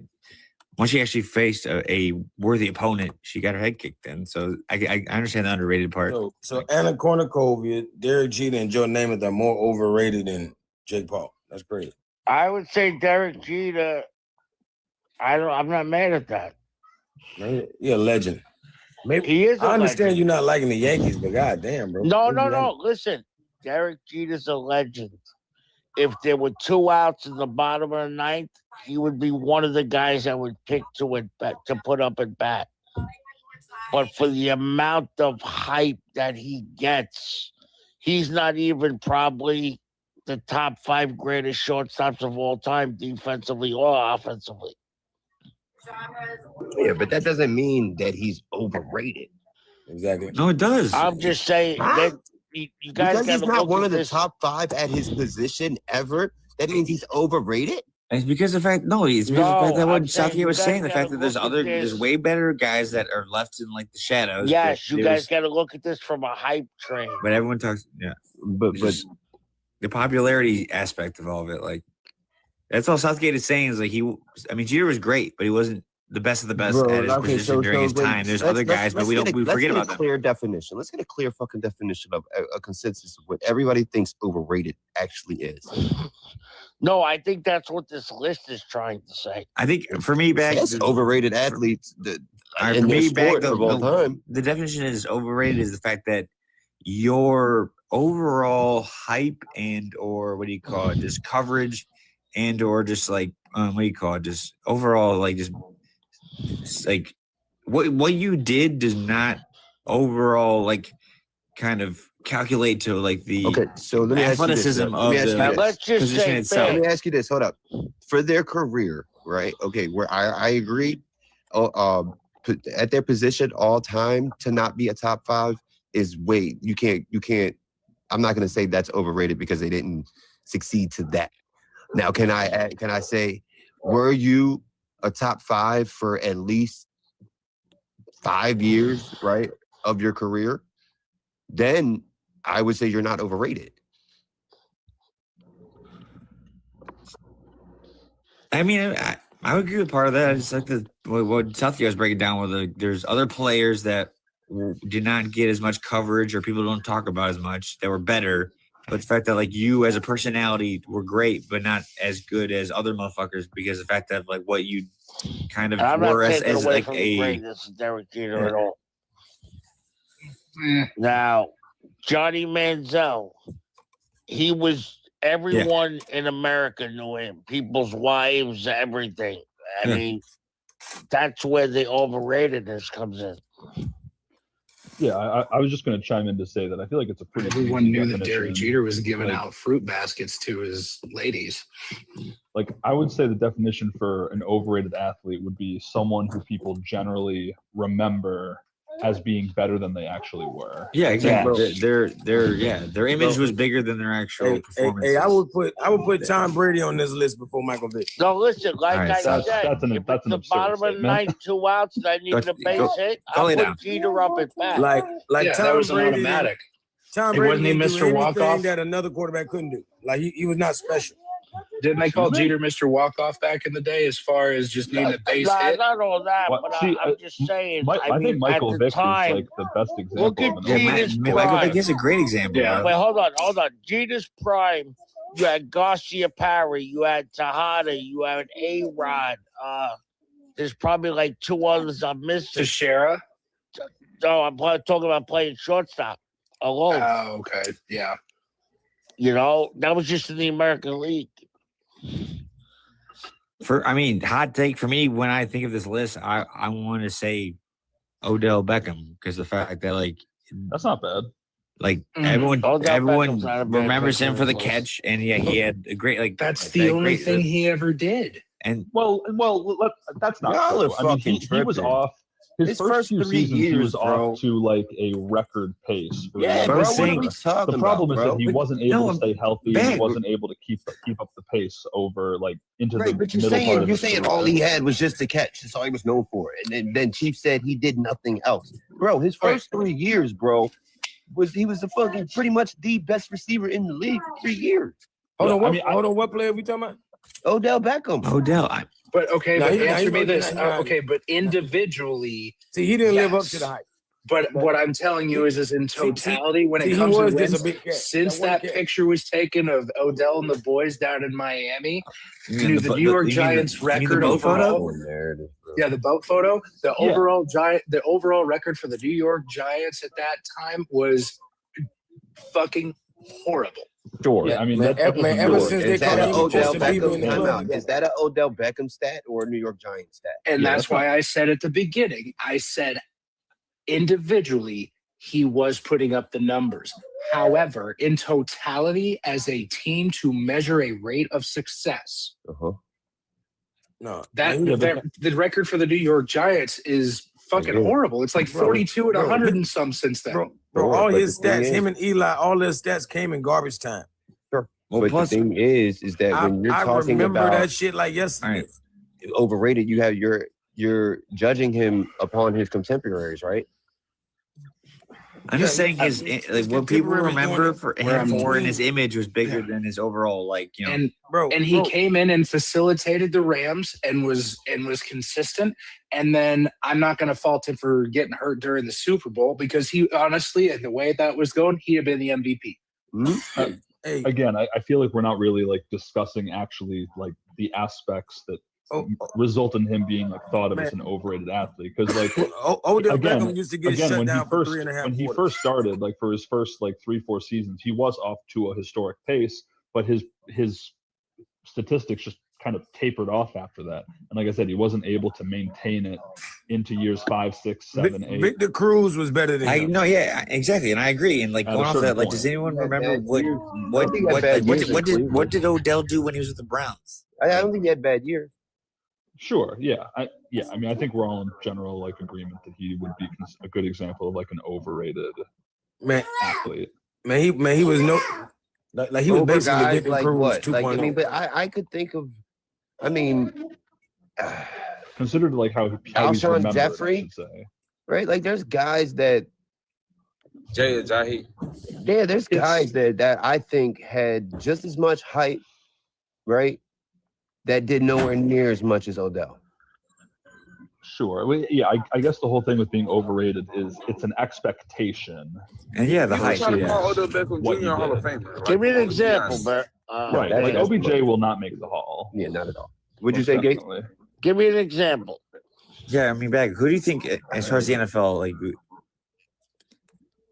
I mean, because Odell, like, he was okay. Let me ask you: who do you think had more hype coming into the draft, Alshon Jeffrey or Odell? Jared, I'm talking about after the catch. What'd you say?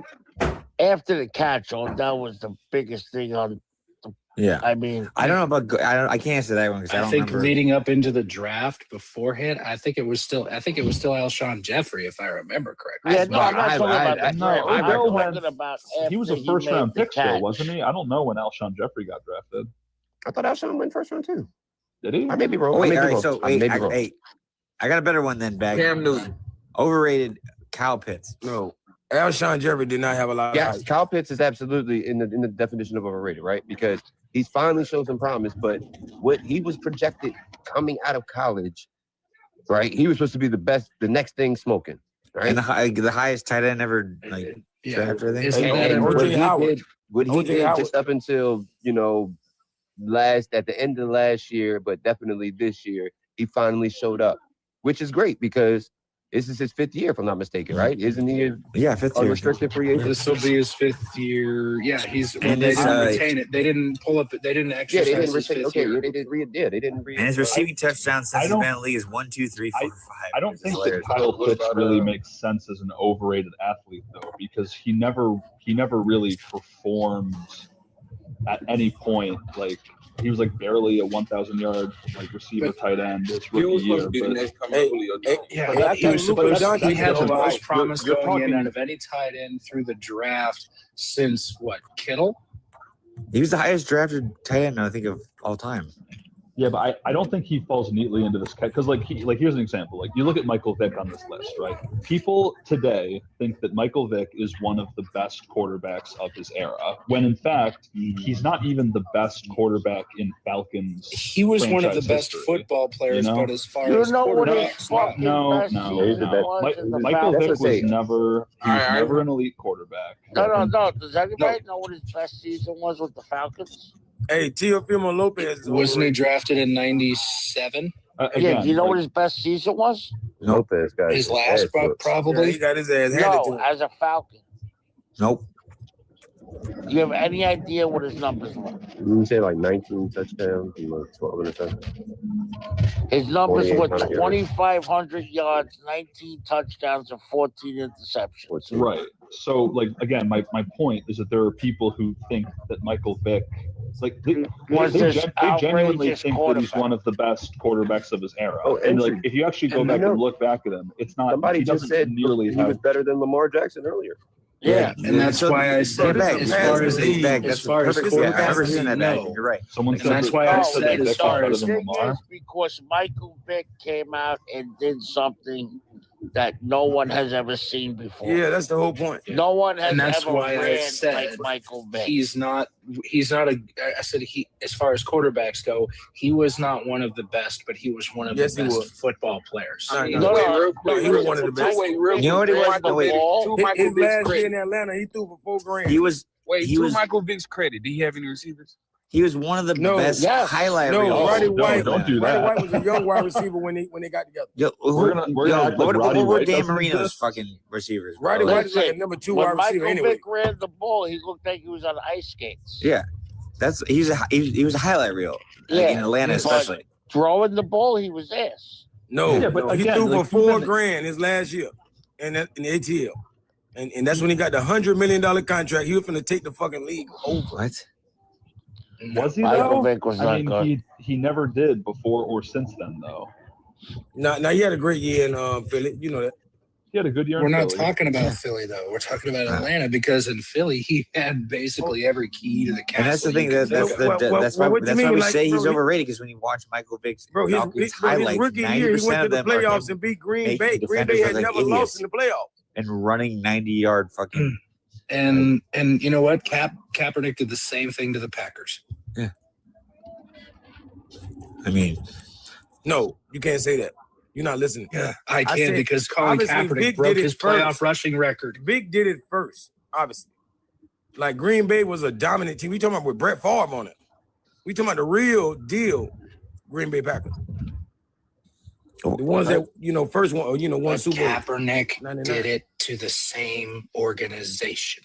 Yeah, well, and he broke Michael Vick's playoff rushing record. Michael Vick laid the blueprint. Who did Michael Vick have to copy? Yeah, but is anyone copying that nowadays? I mean, of course they're copying that. Everybody got a running quarterback. Everybody want a mobile quarterback. Yeah, but what was there to copy? The fact that he was an athletic freak. Lamar Jackson. Pop off in a second. Lamar Jackson. Doesn't mean that he did it. You act like it's bro. You act like being athletic is just like a run. I'm acting like the fact that just because someone did it better doesn't make it. He didn't do it better because he was the first doesn't mean he did it better. I'm not saying, bro. That's overtime. He did do it better. When he retired, there was nobody near him. The point of a quarterback goes to throw the ball. Like you got you want him to beat all the future players that will ever come to the league. But now, a few years after he's been retired, there's people that are up and passing him. So his legacy he's fighting the future. The only thing that Michael Vick can be credited for is setting the tone and pace for what is allowed in the NFL, what people want in the NFL now, and for fighting dogs. That's it. So he's fighting ghosts. Right, he's fighting all the legends of the future that we don't even know coming into the league. He's battling them for your approval. He just opened the door. I mean, not really. Guys, respectfully, none of this has anything to do with whether or not we think that he was overrated. So exactly. So you can't compare to a future player. No. I just think during his time. Real quick. No, he was never the best of his time. One mic. Stop saying that. Would you ask Michael Vick to be your... Real quick, let me ask you this. When it comes to running as a quarterback and it comes to passing, both entities, right? Both abilities. Lamar Jackson is by far better. He is the updated version. He is the hybrid between the two. Sure. It's not even close, right? What the fuck that got to do with anybody? I get Michael Vick is nostalgic, right? Cool. For what he did, it was awesome, right? But it's not comparative. Not even a little bit. Lamar Jackson is a top 5 passer rating quarterback of the history of the NFL. Whoop-de-doo. So that's the reason Vick is not what he is. No, I didn't say that's not what he is. In that case, nobody's anything. Bro, nobody. Real quick, can I say something? Bro, there's never been a player to outdo what Lamar has done. Can I say something real quick? It's okay to set the tone for something, but people can come and make something better. They can improve on what you did. Yeah, but that don't negate what you did. Yes, I was going to say that I think a better analogy here is that Lamar Jackson is the dual threat player that people think that Michael Vick was. Correct. And There that you go. is why I think that Michael Vick is overrated. See, y'all stuck considering- on interceptions I would. because he don't got a lot of yards. Your boy do not throw for a lot of yards. Lamar Jackson does not throw for a lot of yards. He runs for a lot of Yes, yards. he does. No, he doesn't. He has one season where he threw for 4 grand. Don't go down the road with this guy. He had one season, just like Michael Vick, where he threw for 4 grand. No. But he's always thrown Jameis for Winston over threw for 4 grand 3,500 as a yards, has he rookie. not? Consistently. Jameis threw for 4 grand as a rookie. This guy's just talking about Consistently over 3,000 yards every season. Lamar is also one of 3,000 the yards most, is nothing to write home about. Lamar Michael Vick is- did that every Vick. time. Real quick. Michael Vick did that too. Real quick, you know Lamar Lamar- threw for 41 and 4. I'll never let that down. He got robbed of the MVP. Are you kidding me? Are you Lamar- comparing my 4,100 Lamar yards is Jackson? nothing. 41 and 4? 41 That's a and 4 10 to 1 touchdowns? interception to touchdown ratio. Are you Lamar- kidding me, bro? No, I'm sorry. I love Vic with all my heart. Nobody's I was ever born in done that. 98. I love Vic. Not even that guy, Aaron Rodgers. The thing about Lamar Jackson is that he's also one of the most efficient quarterbacks that we've ever seen throwing the football. It's not all about the yardage. He is also great at avoiding turnovers. I already said what it is. sacks. I know what it is. It's nothing else but the fact that he don't have Regular interceptions. season, he's top notch. His Playoffs, touchdowns we could have a and different his conversation. interception ratio are great. Touchdowns, Everything else, It's acting like rushing he don't got yards. no That's great right. playoff. Touchdown interception rate. All right, not that like was a- the You're most just talking. that was- You're just that was talking. a- quarterback. Bag, What's that up, was Jay? that was a bad dig. I'm sorry. Yeah, that's not the end all be all for me. Like, yeah, I'm not like that. But no, Lamar Jackson's 10 times better than Michael Vick. I'm sorry. I can't not. I mean, bro, y'all trying to knock him. Bro, you can't even name nobody else. Like Yo, look, I see ain't what y'all nobody doing. I see what y'all Brandon pitting against Cunningham. each other. Brandon Cunningham. Like Where's Brandon the Cunningham. Cunningham? if Dante you Culpepper. What are you talking Like we about? can do, bro. Like, come on. Randall Justin Cunningham. Herbert. What about him? What about Randall Cunningham? Harkin. Dante Culpepper. Robert He laid the Griffin, blueprint before Michael Castle. Vick did. What you talking about? They did what? He They laid the blueprint before Vick did. Michael Vick. He Oh my inspired God, the bro. Michael That's- Vick. Yeah, Tell yeah, him, Jay. yeah. Okay, wow. Okay. I hear. Yeah, Dante Culpepper too. That's why you said his name. Is that why you said Dante Culpepper? Yeah. Dante Culpepper. And Randall Cunningham. and Michael Vick modeled his game after Allen Iverson. Oh my God, bro. Allen Iverson used to be Oh a my quarterback. God. Don't lay down. Cool. Don't lay down. He was the quarterback of Virginia. Just because they're both Yeah, he from played Newport football. News. Don't lay down. So he played football. You didn't know. You didn't know Allen Iverson was a football player, a quarterback, Yeah. and he was Yo, this dazzling. offseason's gonna He was be crazy, amazing. yo. He was amazing. Yeah, he's at the hall, right? Got it.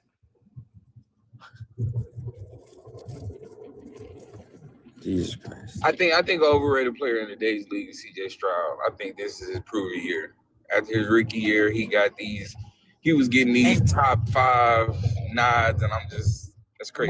When do you start moving like Joe Burrow and you know what I mean? Like Done already moved that McDonald's ice cream machine. Like he the get over Houston here? quarterback. The Houston quarterback got to go tomorrow. All right. What about Stroud. Justin Stroud. Herbert? You start moving Justin Herbert. He start creeping over to this top 10 list, or is he still like? I mean, that could be a good argument because the fact that like. I mean, I would No, say that's Justin Herbert, but Justin I've already Herbert said had a great Justin- individual career. Like, Yeah, honestly, he but- had a good individual career. Your best ability is availability. I'm not going to hold your spot, right? When guys are actually on the field producing, right? Then you might have a better year than them in one of the years that you finish, right? A season. But the fact that it's not consistent, right? Like, come on, what are we doing? You gonna tell me the last 3 years that Jared Goff hasn't been better? Then who? Joe Burrow. Oh man. Like, Like, we're they talking neck and about neck. overrated. They neck and neck, man. It's- They No, no, no, overrated. not It's being crazy. overrated. I'm just talking about in like when we start doing the top 10. You mean being right? safe? I know you say availability is the best ability, but I can't credit Joe Burrow being hurt to him just being fragile. He takes a lot of hits. Like that's. I'm not disputing that. Listen, what? It's football, bro. Man, Jared Goff threw for like 47 yards in a Look, blowout hold game. on a that they second. won. Hold on a Oh second. my God, Hold what on does a that got to second. do with what I he's wanna done in the check last something. 3 years? Can somebody see how many injuries? No, I'm not. Yo, No, I I'm want to know not. how many injuries fucking David Carr have when he was the most fucking hit quarterback. Hold up, JB. Wins are not a quarterback stat, Morris. Well, that's the only reason we're speaking about it. No, if you look at what the fuck Jared Goff has done statistically the last 3 years, of course it's a stat. It is a stat. You are correct, but it's not a quarterback stat, my guy. Wins are not a quarterback stat. Stats, what you do with the ball is a stat. Wins are just like we objectively what Jared Goff has done the last 3 years is better. Just like we have to regulate Super Bowl wins for quarterbacks. It's like, all right, well, we have Trent Dilfer with a Super Bowl and fucking Brad Johnson. If you want to talk about somebody overrated, Ben Roethlisberger. So is he better than? Whoa. Is he better than Ben Roethlisberger? Was overrated. Is Trent Dilfer better than Josh Allen just because he won a Super Bowl? No. Exactly. Exactly. That's another guy that's overrated. Josh Allen is overrated. Okay. Jeez, I want to say that. You're just full of casual takes. Yeah. Ben Roethlisberger. And now, Josh Allen. Sure. I'm sure you. Why? I would love to hear why, but at the same time, I don't. I'm going to say the consensus is that Josh is the top 3 quarterback in the league. Are you telling me he's not? Yeah, I'm telling you not.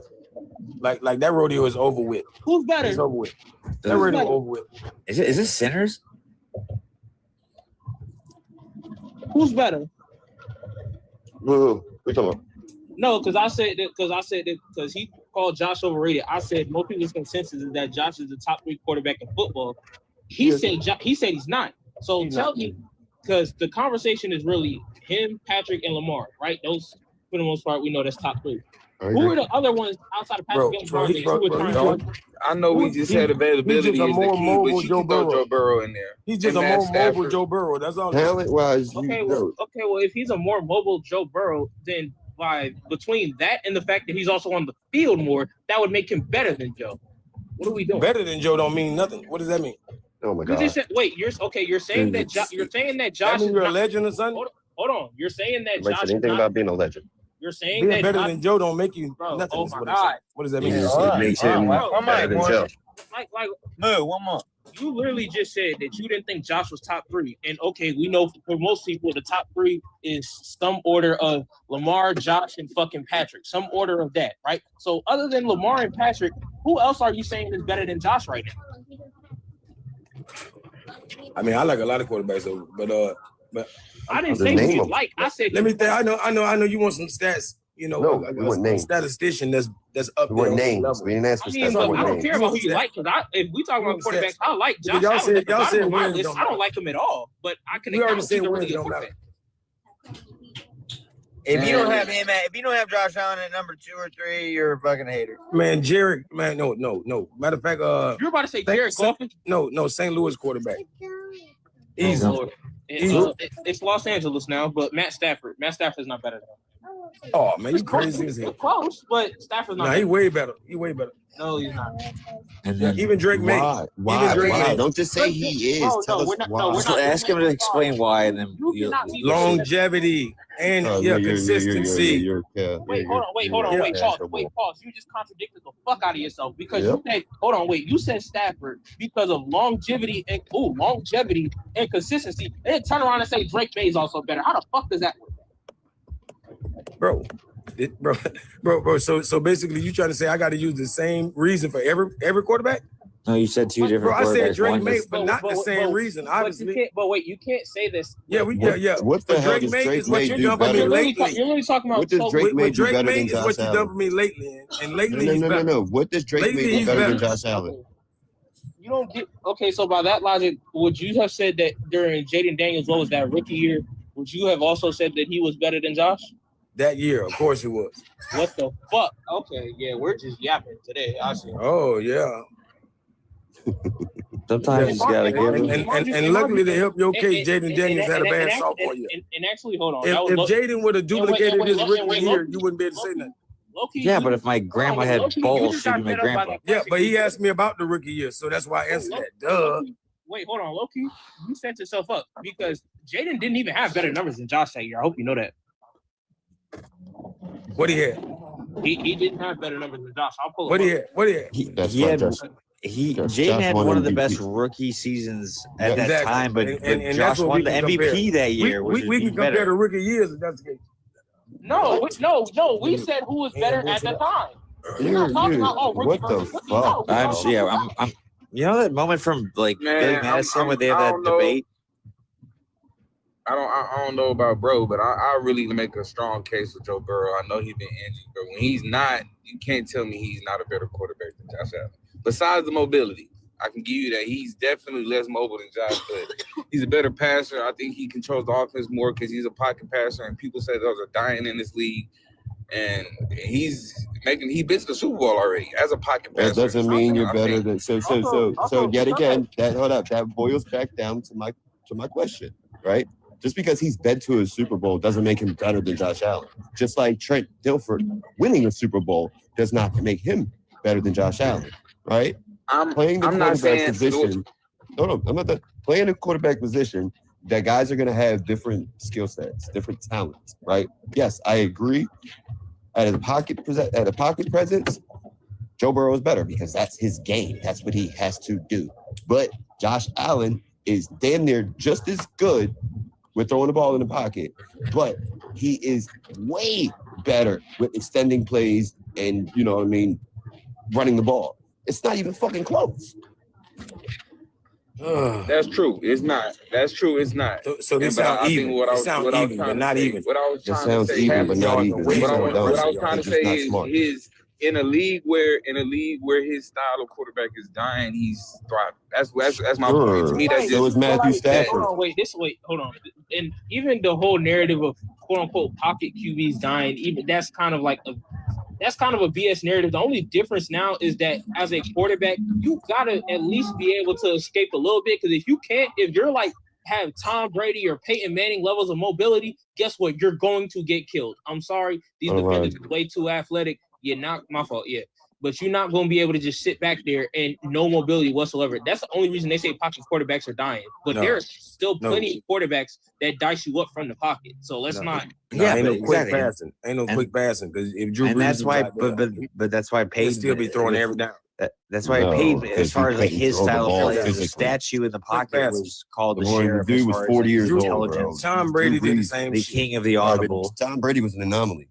He wasn't no damn anomaly like he's something special. Yes, he He's was. a damn game manager. He played until he was 45, my bro. That's he's a an game anomaly, manager. bro. That's literally an anomaly. Yes.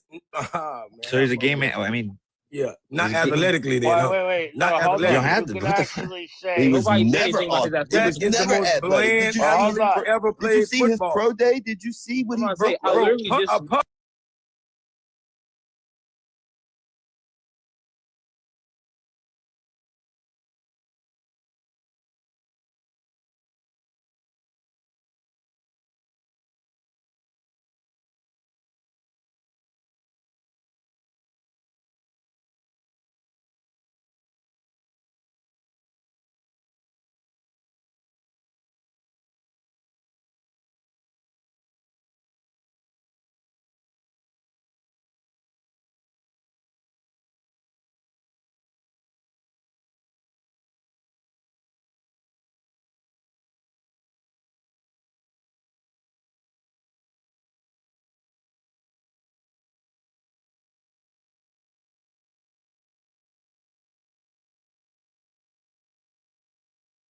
nobody can throw a football close to 100. Decades. You realize that? Bro, yeah, you don't know that. Nobody can throw a football close. is this sinners? Yeah, yes, they can. No, they can't. Yeah. The hardest, in terms of NFL quarterbacks all time, the hardest somebody can probably throw it, I'll give them like maybe 70, 75. Well, that's not. That sounds really close good. enough. I thought it was 65. That sounds You close don't enough. believe- But that's I'm that sure. stat line I'm doesn't sure matter. Brett Favre threw it faster than that. Brett Favre, And Vic. And Michael Vick. You think Brett Favre could throw the football almost 80 miles an hour? You just said 75, 77. Yeah, I'm sure he can. No, I said 70 to 75. I'm sure he can. No. bro, I don't think y'all understand how. Okay. You wasn't even No, probably alive back when I Brett Favre understand your take, Yes, but I at the same was. You time, was not that alive, sideline bro. is Yes, I was. And here's the thing. You was a tadpole though. Okay. There's this wonderful thing called the internet and YouTube where you can go And back they don't, and watch and you'll the never get the full scoop. Okay, You don't even watch a whole wait, game. hold on. We're You not don't even got no wait, commentators from back then speaking no more. Wait, stop it, right? Okay, so for one, there are some. Wait, so for one, there are some that do still call games. That's number one. Number two, And you're not gonna watch. Hold on, stop. It's right? called 4 hours long. Wait, again, stop. Right? We're not sitting here talking about First of all, can you stop with the 75 miles per hour? Okay, you're not throwing a football at 75 miles per hour. That's what I'm saying. This is dumbass argument. The NFL record is 61.98 miles per hour. Okay, thank you. Because this motherfucker's trying to tell me that somebody could throw a football close to 100 miles an hour. We're losing brain cells with this dude. Yeah, I'm about to say he's a casual, bro. He don't know what the hell he's talking about, man. Simple playing, bro. Yeah. Does not know what he's talking about. I ain't gonna lie though. Why Jake Paul on this list? Because I ain't think nobody really took him serious like that. Yeah, I don't either. He's not a boxer. He's a I didn't know people rated him. Exhibitionist Yeah, I entertainer. didn't know people rated him, so I'm kind of like, why he up here? That's my personal opinion. Yeah. According to Google, it says Brett Favre routinely threw it in the 60s. So yeah, it was in the 60s. When did they start tracking that? Who cares? Y'all just say they got old film. You think they can't tell? No. Yeah, sure they can. I'm Yeah. sure No, you they can. can't because they Yeah, also said I'm sure they can. that they had some type of clock that said Nolan Ryan pitched at 106 miles per hour, but it was nowhere near as accurate as the radar guns today as it was in 1968. We ain't talking about radar gun. I'm talking I about thought footage. somebody tried to say he threw over 110. I'm like, So all right, wait, yeah, so how do you think they're gonna clock a football? By the film, he said. By the film. Okay. Yeah. So that means they You can can't take a clock a guess. baseball by the film. You could take a guess. You could Bag, you know, bag. Now you can do the math. No, Yeah, bag. that's what I'm saying. No, bag. It's the math. The math checks out. It's all eye test, bro. It makes sense. Yeah. I can just see it. I can just see how fast he throws the ball, bro. mind you, bro, a baseball, oh my God. If somebody was throwing a football anywhere close to 100 miles an hour, I want you to understand that's breaking somebody's hand. Yeah, Brett Favre broke hands. But it wasn't 100 miles an hour. Like all of his, like Antonio Freeman had every finger on his hand broken catching Brett Favre passes. Yeah, fingers are easy to break, my guy. Fingers. Well, he Not just entire said hand. that, so I mentioned that. I don't He give said it breaking hands. I don't give a damn. I ain't never broke mine. But what I'm saying is, if you're So throwing, don't construct your argument off of something he didn't say. if you're throwing close to 100 with a football, He did say that. He said it would break hands. Break somebody's hands, not fingers. But a broken finger and a broken hand is different. No, that's why you can't listen, my guy. I would hope we could understand that. But Words are important.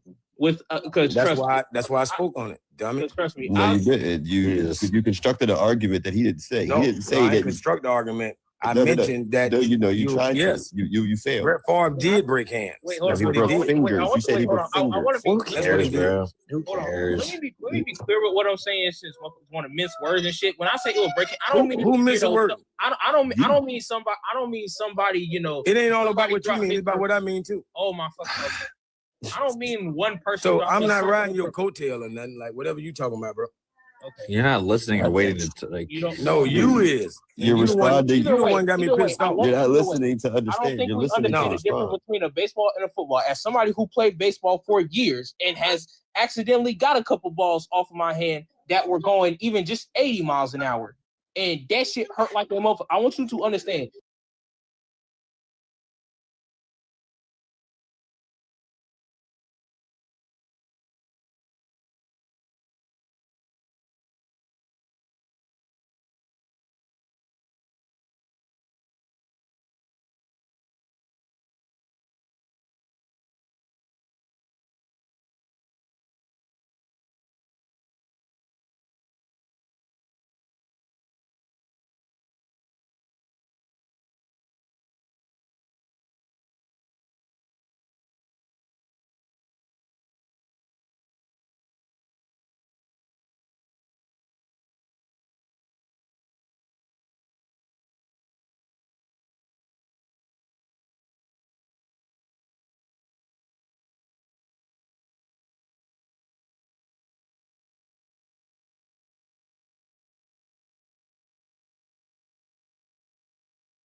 This non-casual podcast may not be reproduced, retransmitted, or reused without the authorized written consent of the Not Move Podcast Network. Thank you, and we hope you enjoyed today's broadcast.